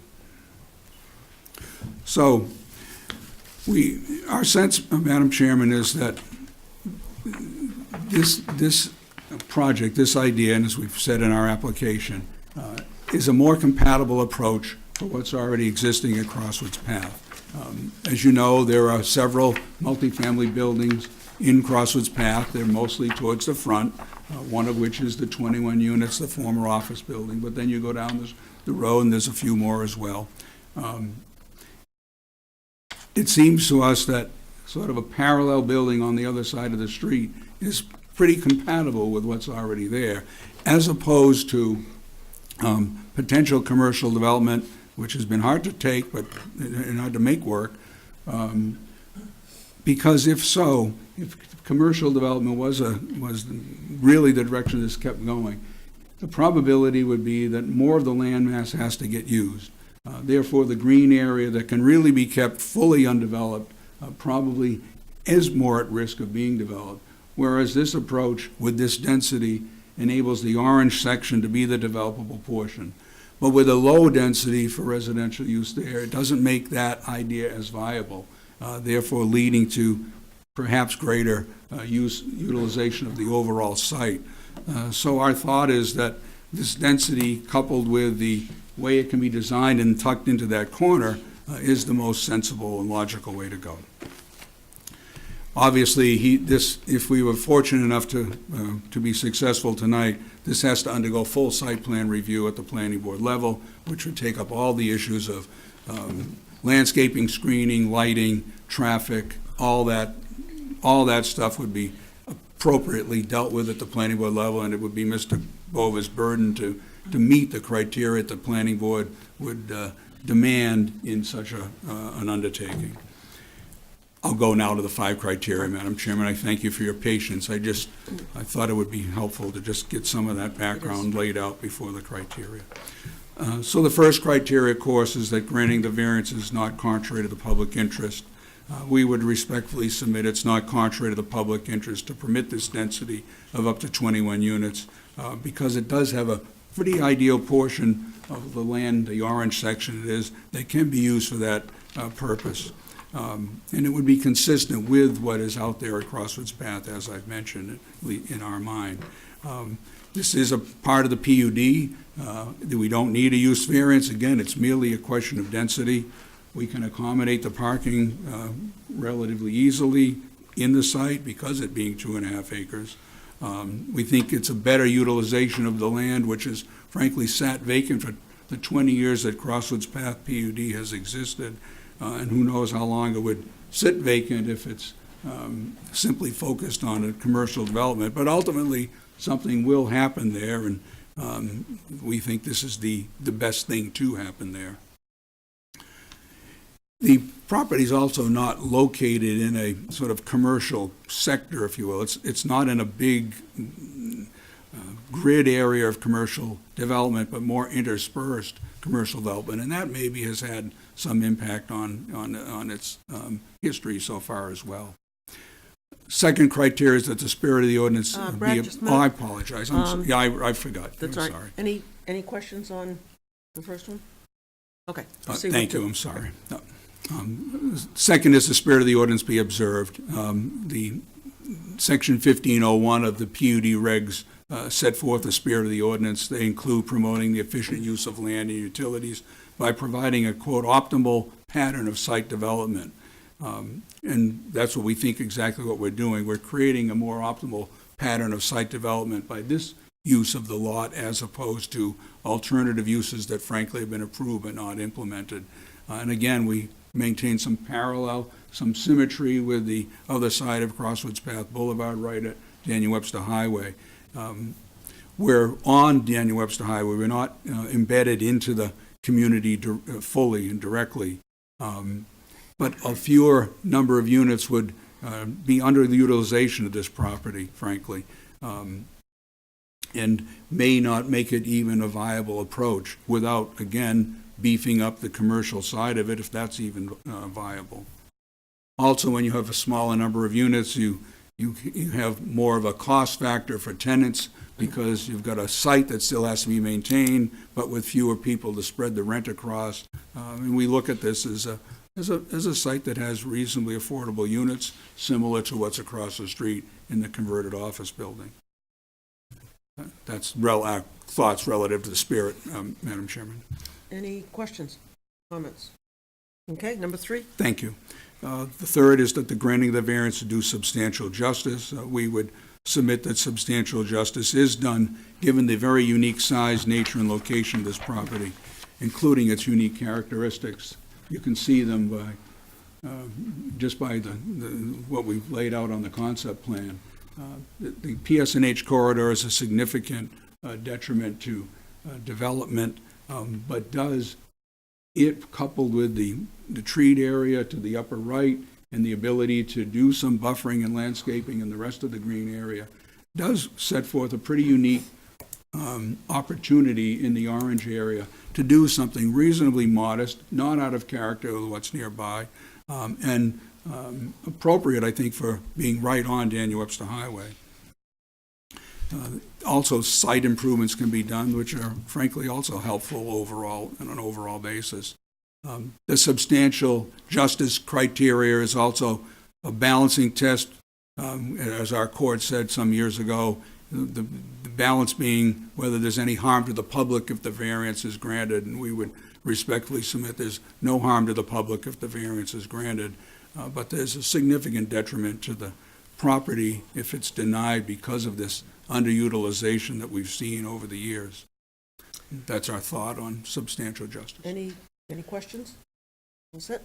No. Okay, 4. Thank you, Madam Chairman. Fourth, the fourth criteria is that the values of surrounding properties not be diminished by the granting of the variance. Again, we're a component of the PUD, therefore the residential use is permitted. We don't need a use variance to do so. Again, it's only a question of density. If you take a look across the street, when the 21 units in the former office building were built, and there's not an adverse property value impact there. The PUD contemplated a mixture of single-family homes, multifamily as well, again, located on the street and tucked in outside of the PSNH easement. I think, and also just given the nature of the sort of mix of uses outside the complex on Daniel Webster Highway, demonstrate that this particular increase in density wouldn't generate an adverse impact on property values.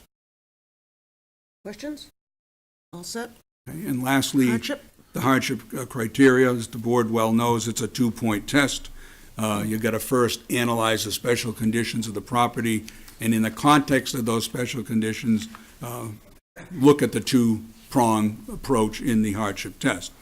So I've said them, of course, already to some degree, but just to again summarize, the special conditions of this property are pretty numerous. Again, it's split zoned, 3 different zones. Whenever you have that, you've always got a bit of a conflict between zoning ordinance requirements from one section to another. How do you fix that up? And frankly, without variances, it's often difficult to figure out some sort of sensible or most appropriate development of a property that has multiple split zone criteria. But beyond that, we also have the large PSNH easement right through the middle. That materially affects uniform development. Frankly, you would not put a building in there. The existing approval for the office condo project has buildings both in the orange and the green with access through and parking in the PSNH easement.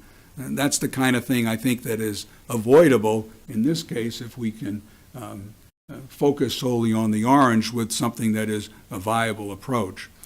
So you've got your split zoning, you've got your PSNH easement coming through a significant portion of the property.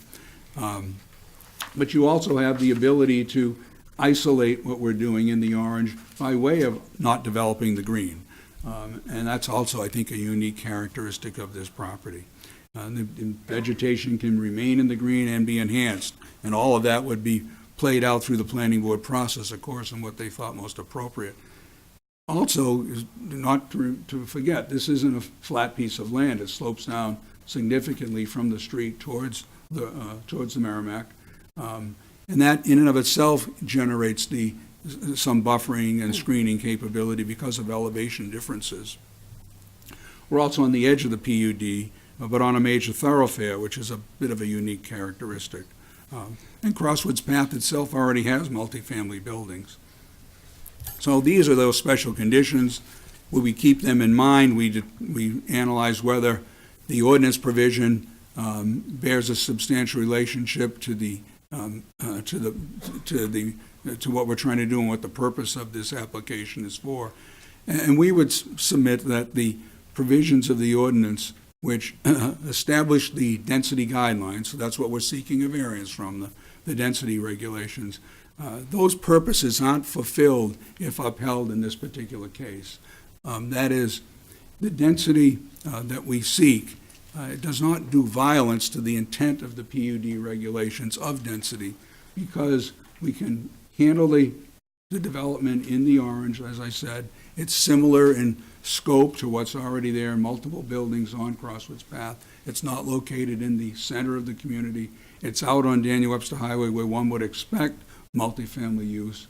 But the density provisions could be read to make it so minimal in terms of the number of units that it wouldn't be viable. And you put that in the context of this historical commercial use capability that just really hasn't materialized. So the density provisions really frustrate the general purpose of the ordinance, which is to see a sensible, efficient, functional use of the land in the context of a PUD, as I mentioned at the beginning.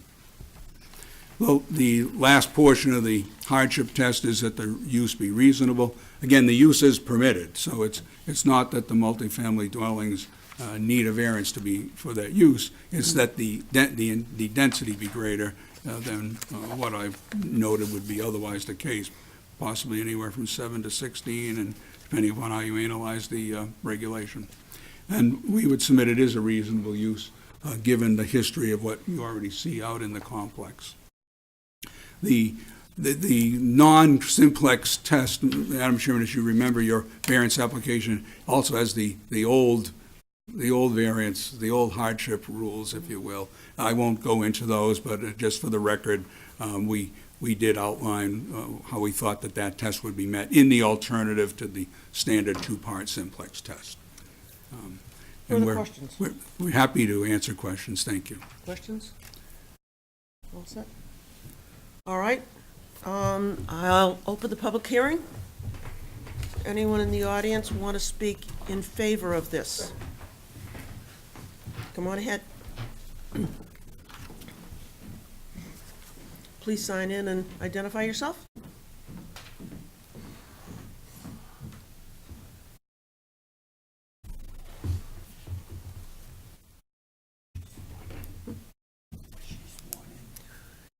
Were you sworn in, ma'am? What does sworn in mean? Sworn in. Were you here at the beginning when people Oh, were sworn no, in? I'm sorry, I was not at the Raise your beginning. right hand, please. Okay, sorry. Do you swear to tell the truth, so help you God? I do swear to tell the truth, so help me God. Thank you. Thank you. I'm usually the one that catches those. Good evening. My name is Linda Feldhuisen, and I'm a homeowner in Crosswoods Path in the single-family units, and I'm also one of the board members. So first of all, I'm going to speak for myself because unfortunately the other two board members could not be here this evening, but I do think they are in agreement with what I'm going to say, because I thank Mr. Bova for meeting with us. He's taken a lot of time to, as he said, set up meetings individually with the board members to go through all of the plans, and then he did open a meeting at the library for anyone living in the single-family units to be able to come and look at the plans and discuss the new proposal here. So first of all, there was the planning meeting that everybody is aware of, and a lot of people came, and we did give quite a bit of input to Mr. Bova around that plan. And he has been very considerate of everything that we talked about and changing the plans to accommodate some of the issues that we had. particularly, I'm not going to go into all of the details because I know that that's not what this meeting is about, but particularly around the drainage, the lighting, the access roads, which were of concern to us. And I don't really think that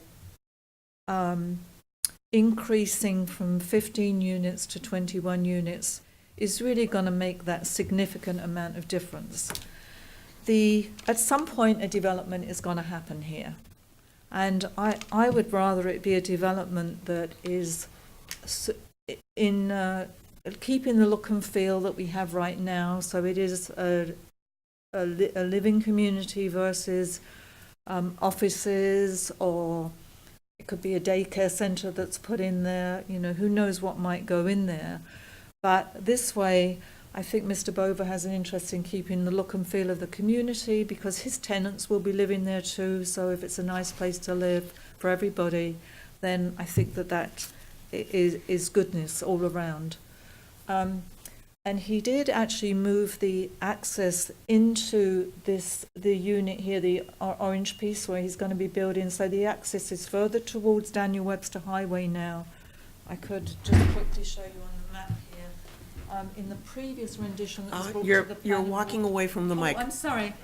In the previous rendition to the planning board, the access was more up in the edge of the green area, whereas now it's going to be in the orange area. So I'll just point it out. The old place and the newer access here. So what I said was the old place is really on the bend of the road, which I thought was pretty dangerous, and the newer place is closer to Daniel Webster Highway. So being closer to Daniel Webster Highway, that also means there's less wear and tear on a portion of the road on Crosswoods Park Boulevard, because that is one of our concerns, that with all the extra traffic, there's going to be more wear and tear on the road, more cars trying to get out onto Daniel Webster Highway, which is also always a nightmare, especially at difficult times. So Mr. Bover's been very good about working with us on that, and I don't really think whether we've got 15 units or 21 units, it's really, is it 16 units or 15? 16 or 21, I don't really think it's going to make a significant difference, in as much as I think there's other values that we get out of it, and we will be working obviously together through the rest of the process for any other concerns that we have. And such as putting in some extra lighting, just as an example, so that there is actually more lighting in that area where there isn't any lighting right now. So I'm in favour of it, and just from the other board members who, as I said, could not be here tonight, Mr. Bover or his client, attorney, are you attorney? He's presented exactly the same as was presented to us, and so I think that we are in agreement with that. Thank you very much. Appreciate your testimony. Is there anyone else who would like to speak in favor of this proposal? Seeing none, is there anyone who would like to speak against this proposal? Going once? Seeing none, I'm going to close the public hearing. Mr. Westgate, Mr. Bova? Do you have anything further to add? No, we don't, Madam Chairman. Thank you. Thank you. What's the board's pleasure? No further questions? I'll take a motion. Rod? I move to grant Crosswoods Path 3 LLC, applicant DW Development Plan Services LLC, variances under section 15.04. Rod, Mike. Thank you. Start again. I move to grant Crosswoods Path 3 LLC applicant and DW Development and Land Services LLC variances under section 15.04 and 15.06, table 1 of the zoning ordinance, to permit the construction of a mixed-use multifamily residential mix of 1 and 2 bedroom units, an office building with greater residential density, 8.36 units per acre, whereas 7 units per acre for 1 bedroom units, and 6 units per acre for 2 bedroom units is permitted. The parcel is located at 747 Daniel Webster Highway in the C2 Commercial, I-1 Industrial, R Residential, and Aquifer Conservation Districts, Tax Map 7E, Lot 046-54, case number 2019-02. Also subject to the petitioner obtaining site plan approval from the planning board for the proposed mixed-use multifamily and office? Yes. Yes. Thank you. All those in favor? Aye. 1, 2, 3, 4, 5. Anyone opposed? Abstaining? Passes 500. Where was the extra one? Second was Kathy. What else do I read, this? Thank you very much. Thank you, Madam Chairman. Huh? It's supposed to be part of it, yeah?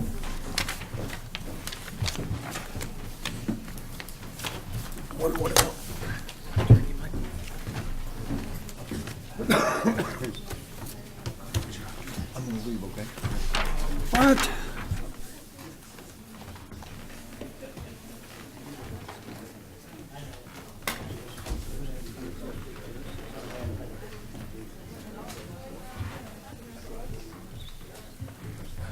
We're going to take a couple of minutes just to let the room clear out and let Patrick get back into his seat.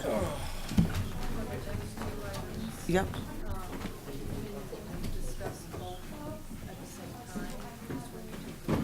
Separate, yeah, yeah.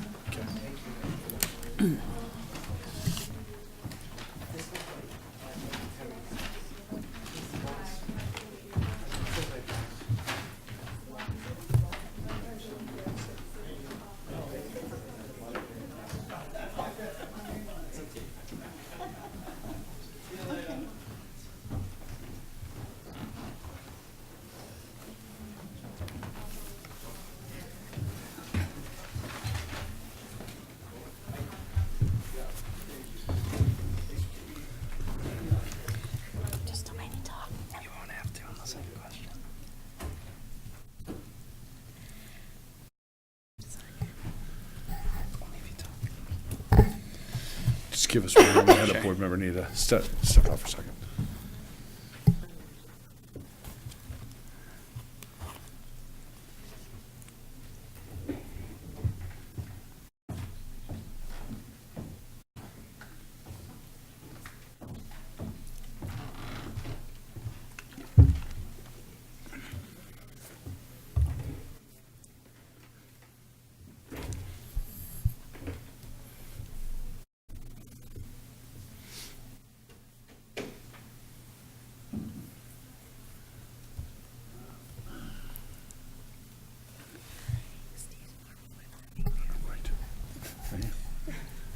I'm doing it. All right. Stephen Chase and Robin Cusiana? Cousino. It's the French. Petitioner owner variance under section 3.02 of the zoning ordinance to permit a two lot subdivision with one lot having 90 feet of frontage, whereas 250 feet is required. The parcel is located 85 Woodard Road in the R1 residential map, or in Aquifer Conservation District's tax map 7A, lot 007, case number 2019-03. There are two petitions. I'm going to read them both in, and we'll discuss them as one, because they That's are what I was linked, gonna but say. we are going to vote on them separately. Yeah. Okay, so the second one would be Stephen Chase and Robin Cusi. Cousin. Oh, like I'm your cousin. Cousino. Cousino. Cousino. Thank you. Petitioner owner variance under section 3.02A of the zoning ordinance to permit a two-lot subdivision with one lot having 61,160 square feet of continuous non-wetland areas, whereas 100,000 square feet is required. The parcel is located at 85 Woodward Road in the R1 residential and Aquifer Conservation Districts. Tax map 7A, lot 007, case number 2019-03. So just for the board, just so you know, we are going to look at both of these simultaneously because they are interlinked. However, we will be voting on them separately. Thank you very much, Chairman. Good evening, members of the board. My name is Brett Allard with Bernstein Scher, and I represent Robin Cousino and her husband, Stephen, who's also here in the back. So this property, as the chairman said, is 85 Woodward Road. It's located on the Bedford town line. That northern property line is the Bedford line. It's about 7.9 acres total, originally created by a plan dated 1979.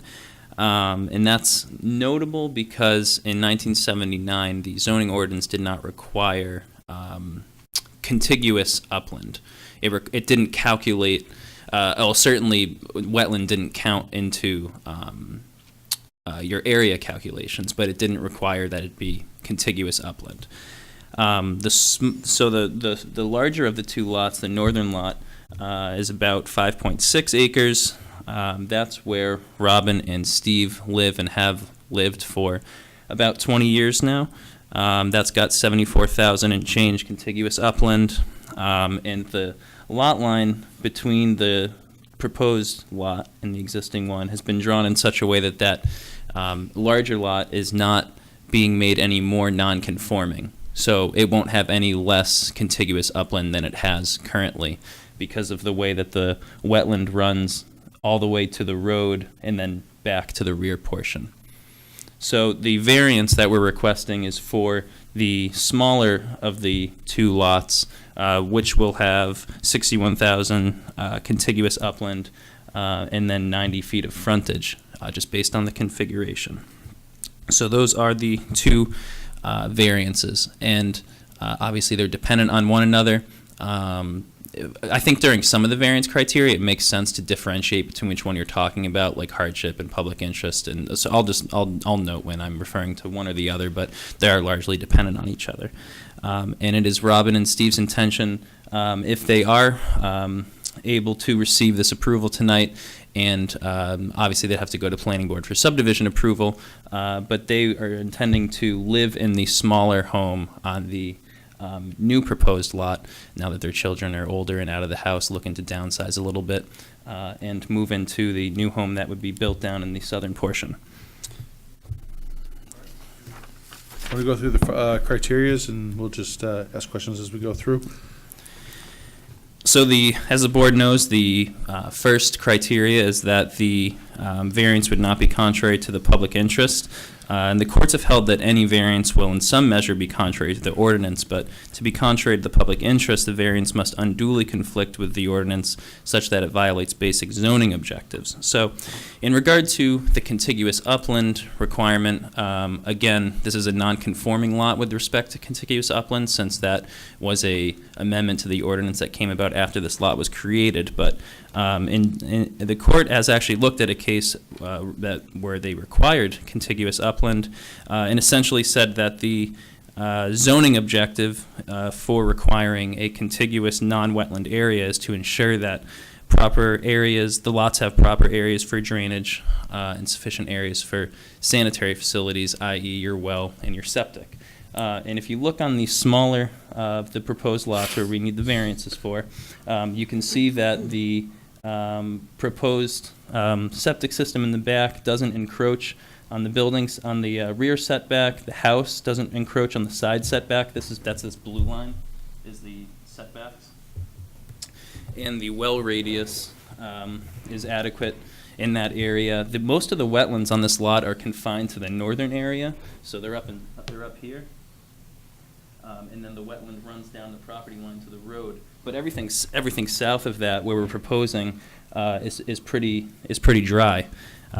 So, in regard to the public interest, we would say that this is not contrary to the public interest, where, despite the location of the wetlands, the proposed lot can still accommodate the house and the septic system in the well without encroaching on setbacks or anything like that. Okay. Any questions on number one as it relates to either? Number two. Do you want me to move to the frontage now before we go to the next Actually, criteria? why don't I have you address both of them for both the frontage and the square footage in each one? So I'll have you do the frontage for one, and then we'll move on to two. Sure. And have you do them both for two, and then move on from there. Sure. Some of the criteria, like property values, I mean, would be duplicative, so Sure. it kind of, but anyways, for frontage on not contrary to the public interest, the basic zoning objective of requiring frontage, in this case 250 feet, is to prevent overcrowding and congested development, and to avoid safety issues with traffic that can result from driveways being built too close to each other. We would propose that those aren't issues here. Both of these lots are over 100,000 square feet, 5.6 acres and 2.3 acres. Like I said, no setback encroachments. This lot will have its own separate driveway running to the road. It's set back over 350 feet from the road. And there's about 140 feet or so, give or take, between the existing driveway where Robin lives now and the proposed one on the new lot. So we would propose that this is not contrary to the public interest because there won't be any health or safety issues that result. Okay. So the driveway's going to run along the wetlands? No. So the wetland runs like this along the property line, and the proposed driveway is down here. Okay. It's actually, All right. it's a little hard to tell on this plan. No, I have smaller just see it. handouts. No, I can see it from here. I thought I was looking at it, but I just want to make sure. Yeah, this is the proposed driveway right here. All right. Okay, that's what I was looking at. Okay, cool. Thanks. Yep. Anyone else? Number 2, please. So as the board knows, the second criteria is that the granting the variance will be consistent with the spirit of the ordinance, which the courts have said is very closely related to the first criteria. So in addition to the prior points that I just discussed, the proposed use is single-family residential. It's permitted in this zone. This would enable a reasonable use of the property, again, without requesting additional setback variances or anything like that. Again, we're not making the parent lot any more non-conforming in an attempt to maintain the spirit of the ordinance to the extent we can. Again, it being a non-conforming lot, but that was part of the reason that lot line was chosen. And due to the distance away from the neighboring properties, and the distance between the two proposed driveways, we would propose that the spirit of the ordinance with regard to frontage is also observed. Square footage? Is that both of them? That criteria is pretty well linked into the first one, so. Any questions on number 2? Number 3, granting the variance. Substantial justice is done here. Again, this is the balancing test, and it's really looking at whether if there's any detriment to the public that would result from granting the variance relative to detriment to the applicant. Again, kind of tough to separate out the two different variances because the project is either going to happen or it isn't. But we would propose that there would be a significant loss to the applicant if this isn't granted, and there would not be any benefit to the public if it was denied. The zoning ordinance by definition promotes the public health and safety, and when those goals can be met without any detriment to the public, as we believe they can here, then we believe that constitutes that the substantial justice is done. Questions? Number 4? Number 4, the values of surrounding properties would not be diminished by granting the variance. This is there's no other houses really in the immediate area here. There's no real threat of overcrowding. There's a substantial wooded buffer all along the southern area and going back to the southeast. It's consistent with the area, which is single-family uses. And again, subdivision approval would be required, and we would certainly work with the planning board to alleviate the effects, if any, that would be on other properties, although we don't believe there are any. Questions? Unnecessary hardship?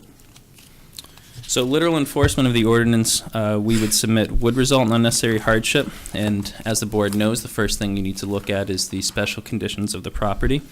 that distinguish it from other properties in the area. And we would propose that this property does have quite a few special conditions, and I'll address what I believe is the most important one first, and that is the fact that it's completely bisected by Babusick Brook, running sort of along the center northern area of it.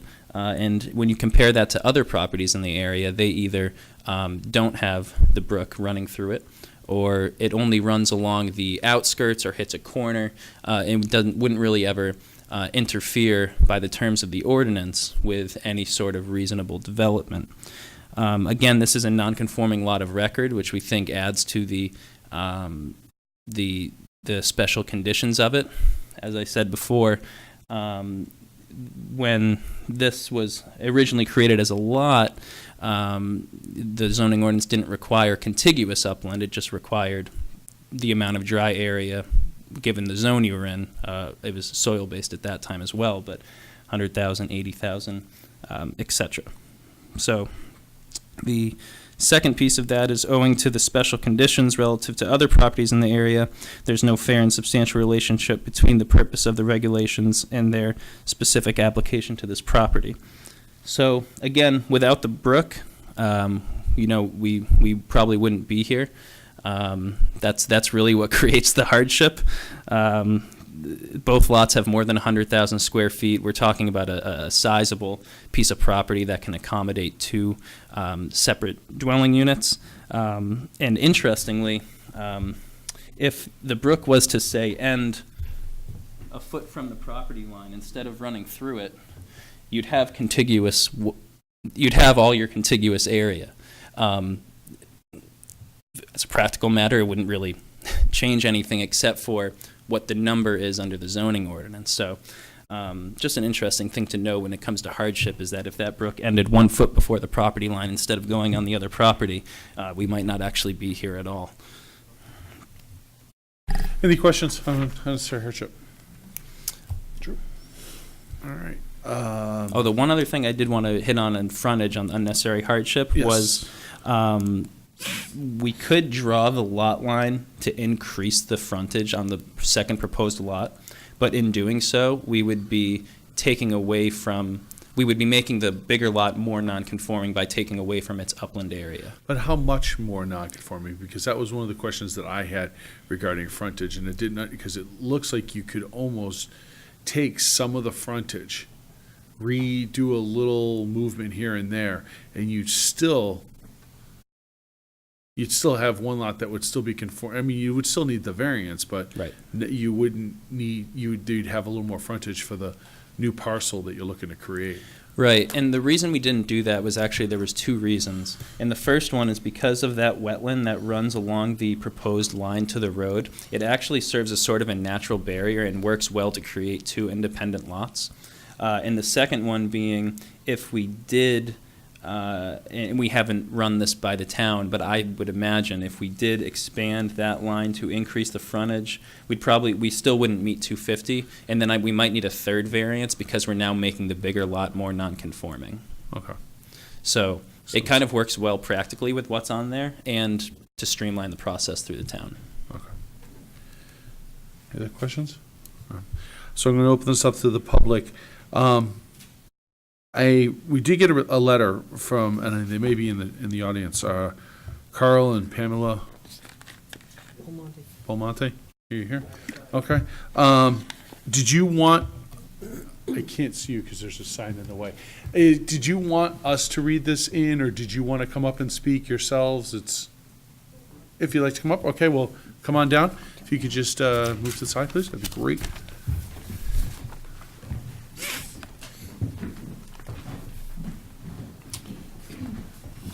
You both swore in earlier? Yes. Okay. And if you could just sign in and then state your names for the record, please.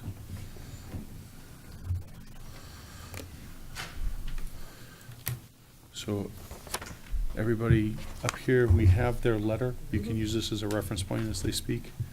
You should have that. Everybody should have a copy. Staff. Okay, great. Thank you. Yeah, we were unfamiliar with the proceedings, otherwise we may have done it just bullet point. That's okay. That's okay. So if you both could just state your name and Either one of you is okay. Carl Belmonte, my wife Pamela Belmonte, while she's writing. Okay. We live at 81 Woodward Road, which probably isn't necessarily shown on the map here, but it's actually the southeast. I have a map here. So are you in that house right there? We are. Okay. Yeah, I think so. They're at this location, I believe, right there, Southeast, the corner of the proposed. southeast corner. That'd be the southeast corner. And we have a bigger geographic map here, so. So, again, I apologize for perhaps the way this was written, but I sort of, we put this together in response to the application, which was the only thing that Sure. we really had to go by, so it's in the same format, I guess, providing a contrary opinion in terms of the responses. That's okay. That's right. Yep. So item one, granting the variance would not be contrary to the public interest. It's stated in the application that there is also significant distance, about 140 feet, between the existing driveway on the parent lot and the proposed driveway of the proposed lot, which will minimize any traffic safety risks. Nowhere in the application did I notice that they took into account our right-of-way access into our property, which will be far less than the 140 feet that's listed here. What do you mean it would be far less So than? our access to our property back here is by way of a right-of-way that runs B&M Railroad. the B&M Railroad path. So you have a driveway there? Okay, yep, okay. So the proximity of that right-of-way for us and this new proposed driveway, I don't know what it's going to be, quite honestly. I didn't have a map that was close But enough it to appears to accurate- be substantially closer than the newly proposed driveway to the existing driveway. Okay. So you're saying this driveway is going to be closer to your driveway? Much. Much closer, yes. Okay. Okay, all right. No, and they're obviously taking down your concerns. They'll address them after, but okay. Okay. Please continue. Yep. Just as a point of reference, I guess, we've both been, actually approached the traffic board because of the angle of the road as Woodward curves around. You have a fairly difficult way of seeing northbound traffic on Woodward from where we Uh-huh. are. This would just compound that problem, in our opinion, with having, for the sake of them anyway, having to look down the same way. They're gonna have that same issue as well. Okay. So, so the purpose of the frontage requirement is safe access and prevention of lot overcrowding. It just, to us, it didn't appear that the application made it apparent that all risks to all parties, meaning us, were taken into consideration. Okay. All right. Number two, the spirit of the ordinance is observed. The proposed dwelling is unknown, at least to us. We got, the documentation that we saw was provided to us by going down to the town a few days ago. And we had a much smaller version of this, obviously. So the dwelling size in comparison to the lot, the proposed lot, it looked like it was going to be a small unit. Okay. Small dwelling. The fact that the setbacks create what appears to be a very small and specific location for that dwelling, it seemed to be that they were trying to force-feed something in there, or force a particular unit to fit the geometry that would, naturally just barely accommodate it. I could see where your concern is, and we actually see this all, unfortunately, or fortunately, however you want to put it. In Merrimack, we see this all the time, because Merrimack has so many lots like this, that people, when they're building homes or doing additions or expansions, due to wetlands and what have you, and Merrimack having a lot of non-conforming lots, and everybody on the board can tell you, we hear about this every month. The house that they're building, from a size standpoint, as long as it is within the setbacks of the property itself, as far as the property line and the conservation land, that's generally, I mean, they may very well be trying to position a house the best way possible in there without having to come back and get a variance to put it in conservation, or a variance to put it closer to the lot line, or something to that extent. We do see that a lot in Merrimack, like I said, because of the lots. I don't know if necessarily, I mean, I could see you use the word cramming, but it is kind of, you're right, there is a strategically positioning, might be the political way of putting it, but yeah. So one practical question we Yes. had, because the copy of the map that we got was teeny tiny, Uh-huh. very difficult to read. Just want to make sure that somebody did actually verify that the setbacks defined on the map are consistent with the town of Merrimack, for They- starters. Yes, they would have to be, if it was going into community development, all of that would have to be put into place, and that it would have to be accurate, yes, that would be checked on. Okay. One, and two, prior to building, they're going to obviously have to get the appropriate permits, and this would even go to planning, I would imagine, might not, but they'd have to definitely have the appropriate permits, and if it was found at that time that they were trying to build something that wasn't going to be fitting in with the limits as far as the property lines and all that, they would have to seek relief. And we do understand that maybe a lot of the questions or concerns or objections that we're opposing are maybe better suited for the planning board, but we wanted to have the opportunity to let you notify us Yeah, of no, that. no, and by all means, please continue. I'm just trying to see if I can address some of them.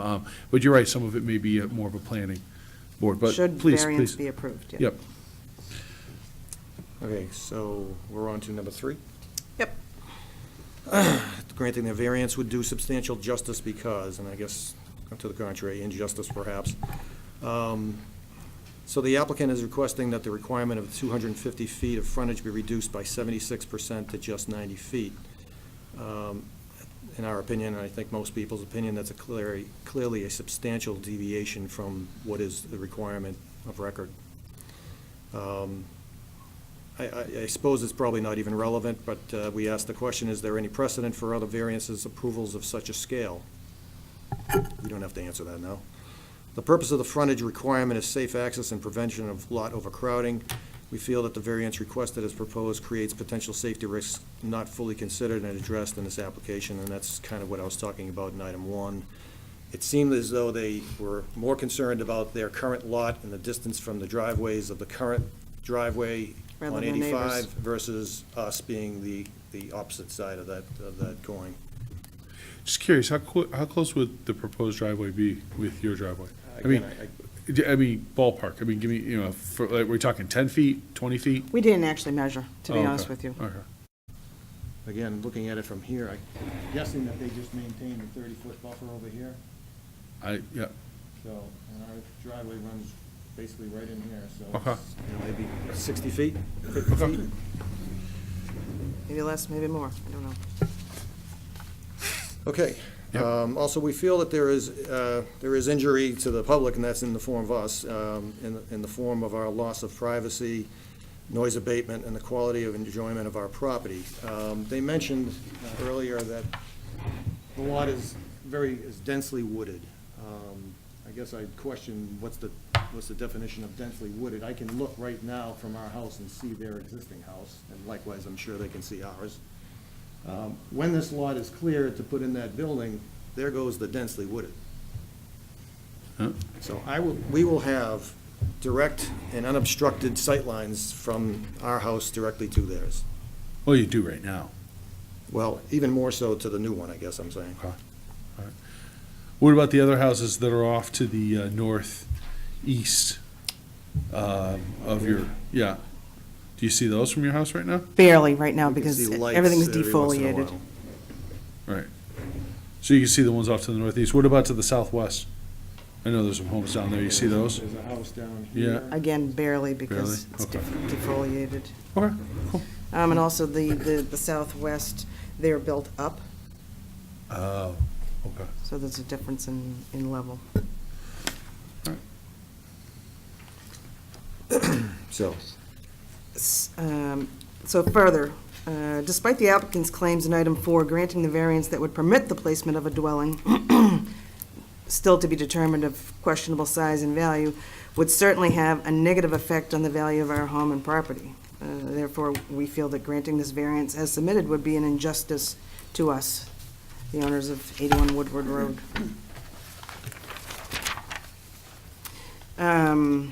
And to the assertions made in number 4 about the values of the surrounding properties not being diminished, we question what was the criteria used for this claim. It almost appears that they didn't recognize that our home at 81 Woodward Road existed. So is this personal opinion, did they hire professionals to do an assessment to make that claim? The application only makes reference to the property across the road. It doesn't appear that the impact to the value of our home at 81 and our neighbors at 79 Woodward Road were considered when they made this statement. Okay. And this speaks to the densely wooded lot that Carl just referenced. Once they start clearing the lot for construction, it becomes much more clear, direct noise from the road, sight to the neighbors. Okay. Based on the proposed dwelling location, there will be clear and virtually unobstructed sight lines between our property and this lot, once it's cleared for job site construction, further impacting the property value and appeal and other factors stated in our response to item 3. Recognizing that property values may be subjective, the privacy currently afforded to our property by distant proximity of current surrounding homes provides substantial appeal and therefore value. Placement of a new dwelling within direct and open line of sight would negate that added value. You can take over, please. Excuse me. So again, it's stated that if the variance is granted, that the applicant will be required to seek subdivision approval from the planning board. These are more questions, I guess, that we'll do further research on, but, you know, we have a want to long know list. when Should the it get meeting should approved? occur. You know, what opportunity, I guess, would we have as abutters to address or have our concerns brought to the table at that time, so. Again, you don't necessarily need to answer that now. I'll try to answer what I can. Kelly, this would, if this is approved, this goes to planning, correct? Okay. So obviously, the next step would be planning in regards to, you know, if it's approved, you know, as far as being able to see what they can do about also, how's the best way to put it? Modify the plot. Planning board is going to look at this and say, are we going to approve or not the subdivision, because that's what they're doing. They're going to look at traffic, they're going to look at wetlands, they're going to look at setbacks, all of that's going to be considered at the planning level. Okay. And it's, they're published meetings, second and fourth, no, first and third Tuesdays of every month. They're published, the agendas are published. You will know if and when it comes. They'll be notified as abutters. Right. Legal notice. It's same- Same as you same were for this. process. Yep. Thank you. Yep, Appreciate so it. there's no question. So the concern by the sound of it is that you're gonna have sightline with that, you lose privacy by the sound of it. I Yes. mean, long and the short of it, sounds like that's the Yes. big issue, concern. And the intrinsic, I guess, devaluation of our home as a result of that. Okay. We bought that home a little over a year ago. Uh-huh. Almost expressly for the lot itself, the privacy it afforded, and. It's a beautiful home It's a beautiful also. home, Yeah. obviously, and other things associated to the home itself, but one of the big attractants for us was the privacy factor. And Some of the things, I don't want to rehash. we too did a lot much. of research No, no, no. in a very short period of time before we decided to purchase the home. And one of them was to take a look at the surrounding lots and the potential for future development. Okay. Therefore, encroachment on our privacy. So you did the research, so you saw that somebody could subdivide the Well, land? quite honestly, no, The because, perception was wetlands. right. It's and- 90% Right. wet, to some degree. There's different degrees of wet, Right, apparently, Okay. which is what we speak to in item 5. Again, maybe a matter for the planning board, however. Well, no, I mean, yeah, I know, I understand what you're saying. as One far other, as- one other point before we just leave that one, I guess, is, Yeah. the gentleman spoke about, when the, lot was originally subdivided back in 1979 or before that, whatever, that the laws didn't have, provisions for the requirements. The of contiguous. The 100,000 square feet. Yeah, The current owners, to my knowledge, haven't lived there since 1979. The home they built was, I think it's built in 2000, 2001. So that requirement existed in the books then. So this was not, should not be like something that was sprung on them because, oh, we just found out now that there's a new requirement. That requirement was in there before they put their current house up. as we understand it. Okay. I don't know when the new requirement was put in, but you're saying that, okay. And if So, I'm wrong about that, I No. I apologize, but I'm just, the dates that were being thrown around here seemed like this was some sort of a hardship. In my opinion, and it's just my opinion, they knew what they bought when they bought that property. That's not a hardship that Babusick Brook cut your lot in half. You knew it at the time. Right.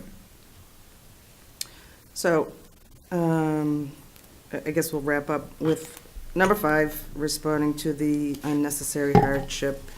Has a test yet been done to ensure the proposed site will be suitable to support the necessary drainage and sanitary facilities?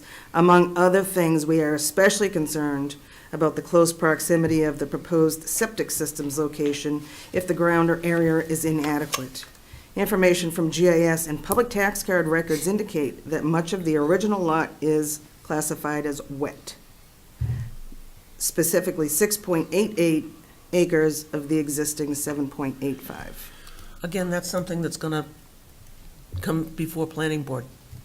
Okay. But I can tell you that we have seen septic questions come up, and that's something that is Yeah. very, that's like, there is no deviation from any of the laws, Right. state or local, regarding how that's put in and how that's handled, and especially in areas where you may have a wet area. Again, that's something that planning will definitely take into consideration, but I can tell you that we see septic a lot in zoning, so it is definitely, I can understand the concern, but there's some pretty strict guidelines that have no leeway whatsoever and need to be followed in order for that to happen. So, as far as giving you any peace of mind regarding that, but planning would definitely be involved with that, and that would be definitely something that they would take into consideration, especially when you have conservation land. Thank you. Anything Any else? other That's all we questions? had. That's it. Unless you have any questions for us?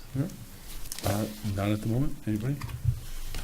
Is there anybody else that would like to speak for or against this petition? Actually, does anybody like to speak for this petition? Is there anybody else that would like to speak against this petition? Come on down. Either for nor against, Just come on down. and I'm sitting here seeing. Need you to sign in Yeah. and state your name. Did you swear in earlier? I did not. Okay.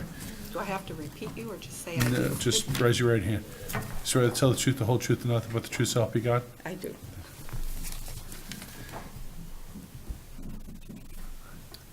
No, I don't. My name's Kathy Midhafer. We're in a butter. And it wasn't that long ago, we all sat here in a meeting very similar to this with their property. Yeah.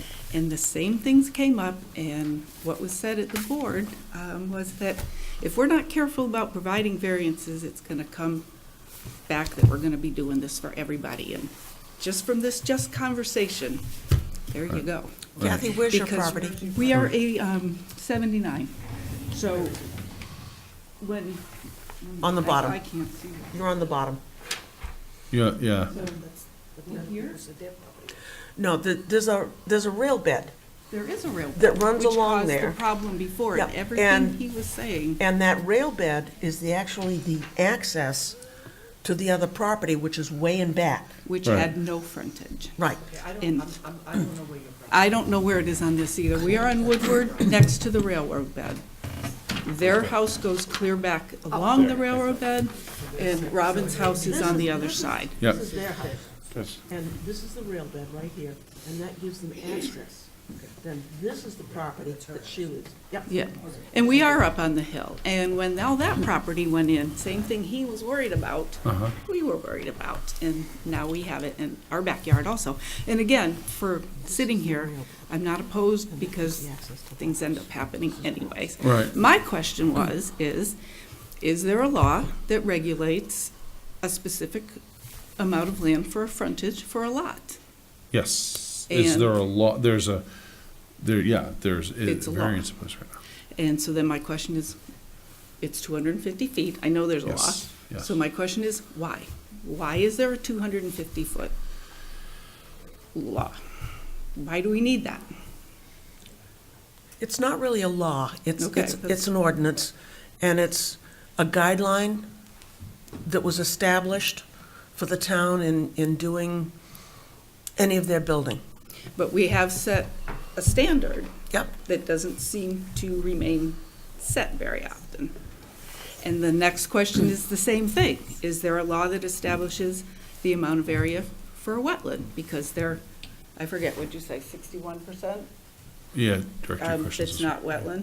So a third of it's wetland. And again, I'm not opposed. I'm not sitting here saying I'm opposed. I'm just questioning. We have these rules and regulations for a reason. I assume the rules for the wetland is to protect the brook and protect the wetlands around it. Is there not a stream? Who do I address? I'm asking them. But I thought there was a stream that went underneath the road from, I don't know, I guess the west side of Woodward, that goes under and runs between the railroad bed and their driveway, closer to the railroad bed. Is that not wet in there, if you want to ask that? I don't know of You a know. particular stream other than the brook. The brook, but across the road, there is a stream, there's a bridge that goes over that stream for the walking path. I don't know if I don't think it's vernal, I think it's wet all the time.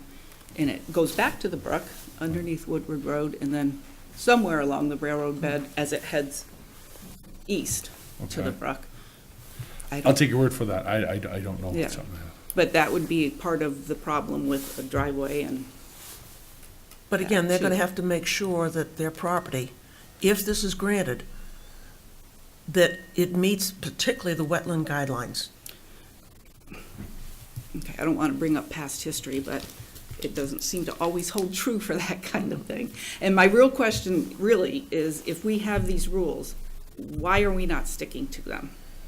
That's And the it's across that's the- town. We also have a rule that allows for variances based on specific criteria on that property. Which is why folks are coming to the zoning board, is because they're looking for relief on variances to be able to make changes to their property. A lot of the rules that have been put in place, a lot of the ordinances put in place by the town of Merrimack were put in place 80s, 90s?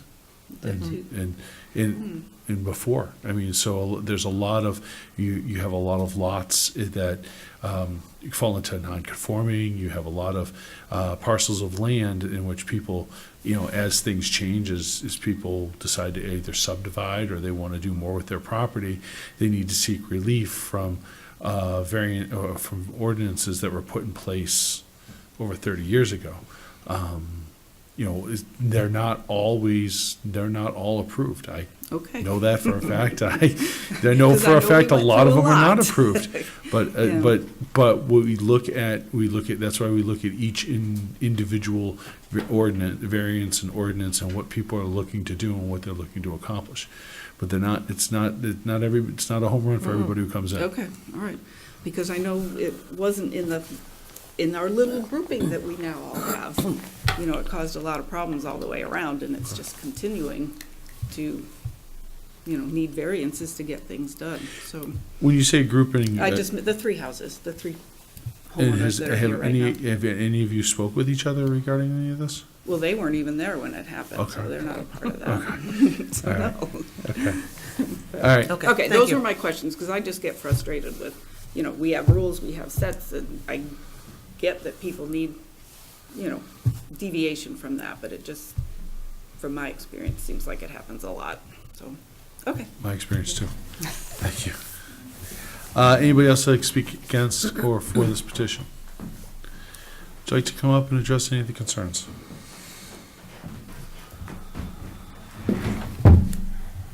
Just a few brief comments. Sure.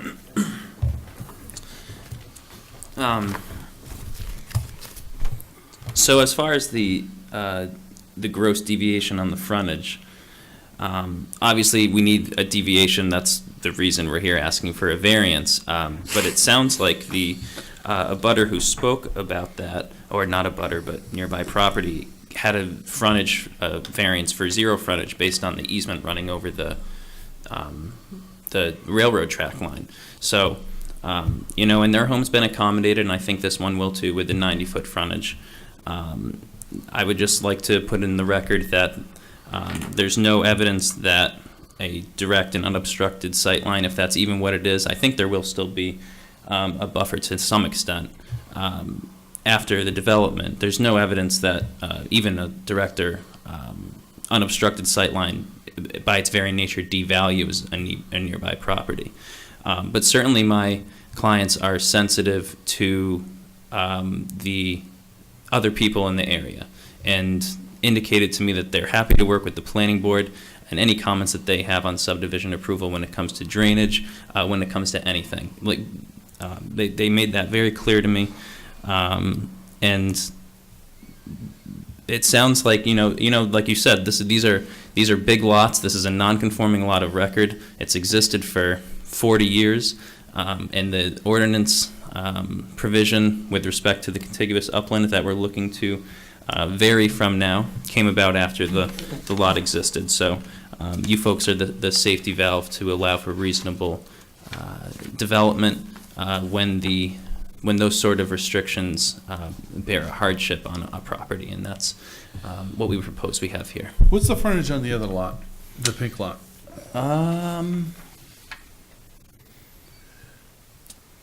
That's a good question, but I think it's somewhere around. This is off the cuff, Yeah, so sure. 300 maybe. Okay. Between 275 to 325. Well, in you've that. got the numbers there, you can add them up.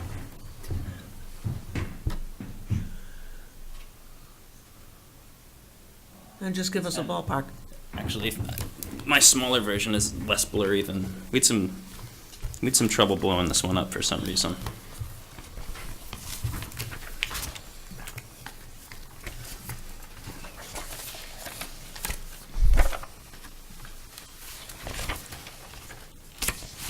That's about 280.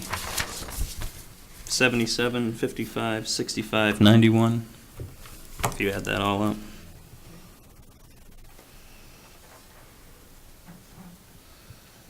$270, $280. 270. Yeah. Yeah. So the total frontage then is somewhere in the ballpark of about 370. Right. Right. And like I said, we could move the line to give the smaller lot more frontage, but in doing it, we don't think it makes any sense because that wetland serves as a sort of natural buffer to have two independent lots, and additionally, we'd be making the big lot more non-conforming. So in both the terms of how the ordinance is written and as a practical matter for how it works on the ground, we think the way that it's set forth right now just makes the most sense. Any other questions? If there's no other questions, no other discussion. Close the public hearing, and we're actually going to vote on these separately. So discussion, further conversation. I'll go first. I honestly think I realize what they're trying to do as far as frontage. I think they could level it out more instead of 90. I think you could be at 120. Yeah, I get the whole, wetlands as a natural buffer, all of that. I get that. But, I mean, just for for more conforming, I don't understand why they can't really do the 120 instead of, and I'm just basing this on rough calculations, why it actually has to be 90. 90 is not a lot. Well, but if they do 120, that's still not gonna move the driveway. No, Because you got the wetlands in there. it's not, and the positioning of it is a little tight too with the wetlands. That's my other concern, and that goes with the overall continuous.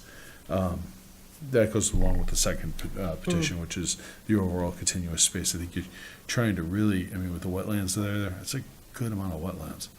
I mean, I see that, and I think back to a petition we had 2 months ago, which was a similar situation.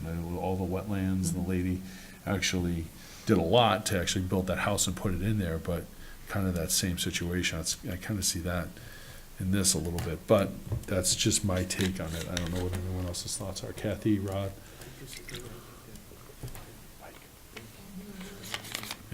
No, I don't concur with you. I think that to move it, just to arbitrarily move it without a real necessity to move it. Okay. Okay, that's just my thought. Well, Rod? Yeah, I agree with Kathy. I'm not sure moving that line over the brook is going to accomplish anything other than more confusion on the property lines in the future. Lynn, Drew? I agree with Rod about just making it easier for property lines. Lynn? I don't see moving the property line. What about continuous? That's something different. All right. So then, let's go with the frontage. Can I have a motion? I make a motion. Go ahead. I make a motion that we grant Stephen Chase and Robin Cousino the variance under section 3.02 of the zoning ordinance to permit a two-lot subdivision with one lot having 90 feet of frontage, whereas 250 feet is required. The parcel is located at 85 Woodward Road in the R1 residential by map and aquifer conservation districts. Tax map 7A, lot 007, case number 2019-03. Do I have a second? Second, what's the condition on that? With staff conditions. And Rod seconded? All in favor, say aye. Aye. All opposed? Okay, 4-1. I was the one. Discussion on contiguous non-wetland area where 100,000 square feet is required.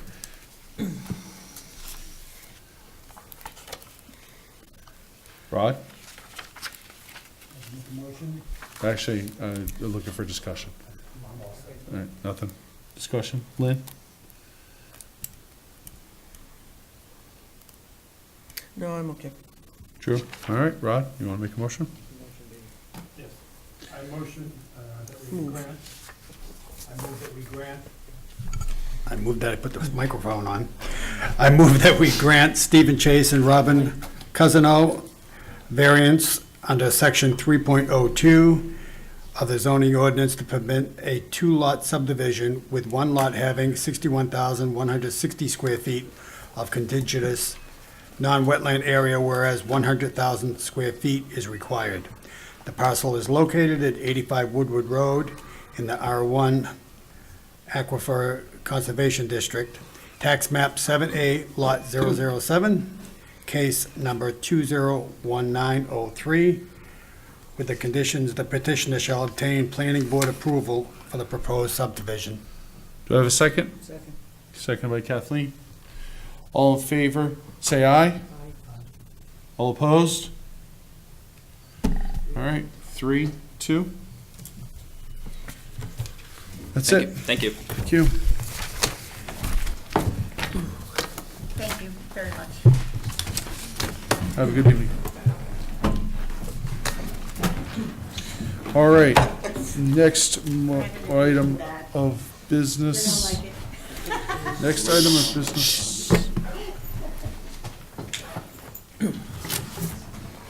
Any items of concern?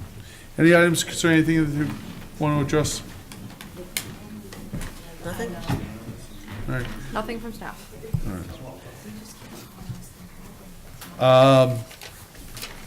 Rod, you're going to be talking to Yes, tomorrow Becky? I will approach Becky and apply for the full membership. Good. Going for full? All right, excellent. And then that leaves a spot open for an alternate. There is a gentleman that I've spoken with who had expressed an interest. I'm going to double check to see where his thoughts are at the moment with that. And I guess the next item would be I move we approve. Wednesdays, January 30th, 2019. I want to say that minutes. I move we approve the minutes as drafted. Do I have a second? Seconded by Drew. All in favor? Aye. Aye. So 4-0-1. Unless there's any other questions, Kelly? Nope. I make a motion to adjourn. Motion adjourned by Drew, seconded by Kathleen. Unanimous. Everybody have a great evening.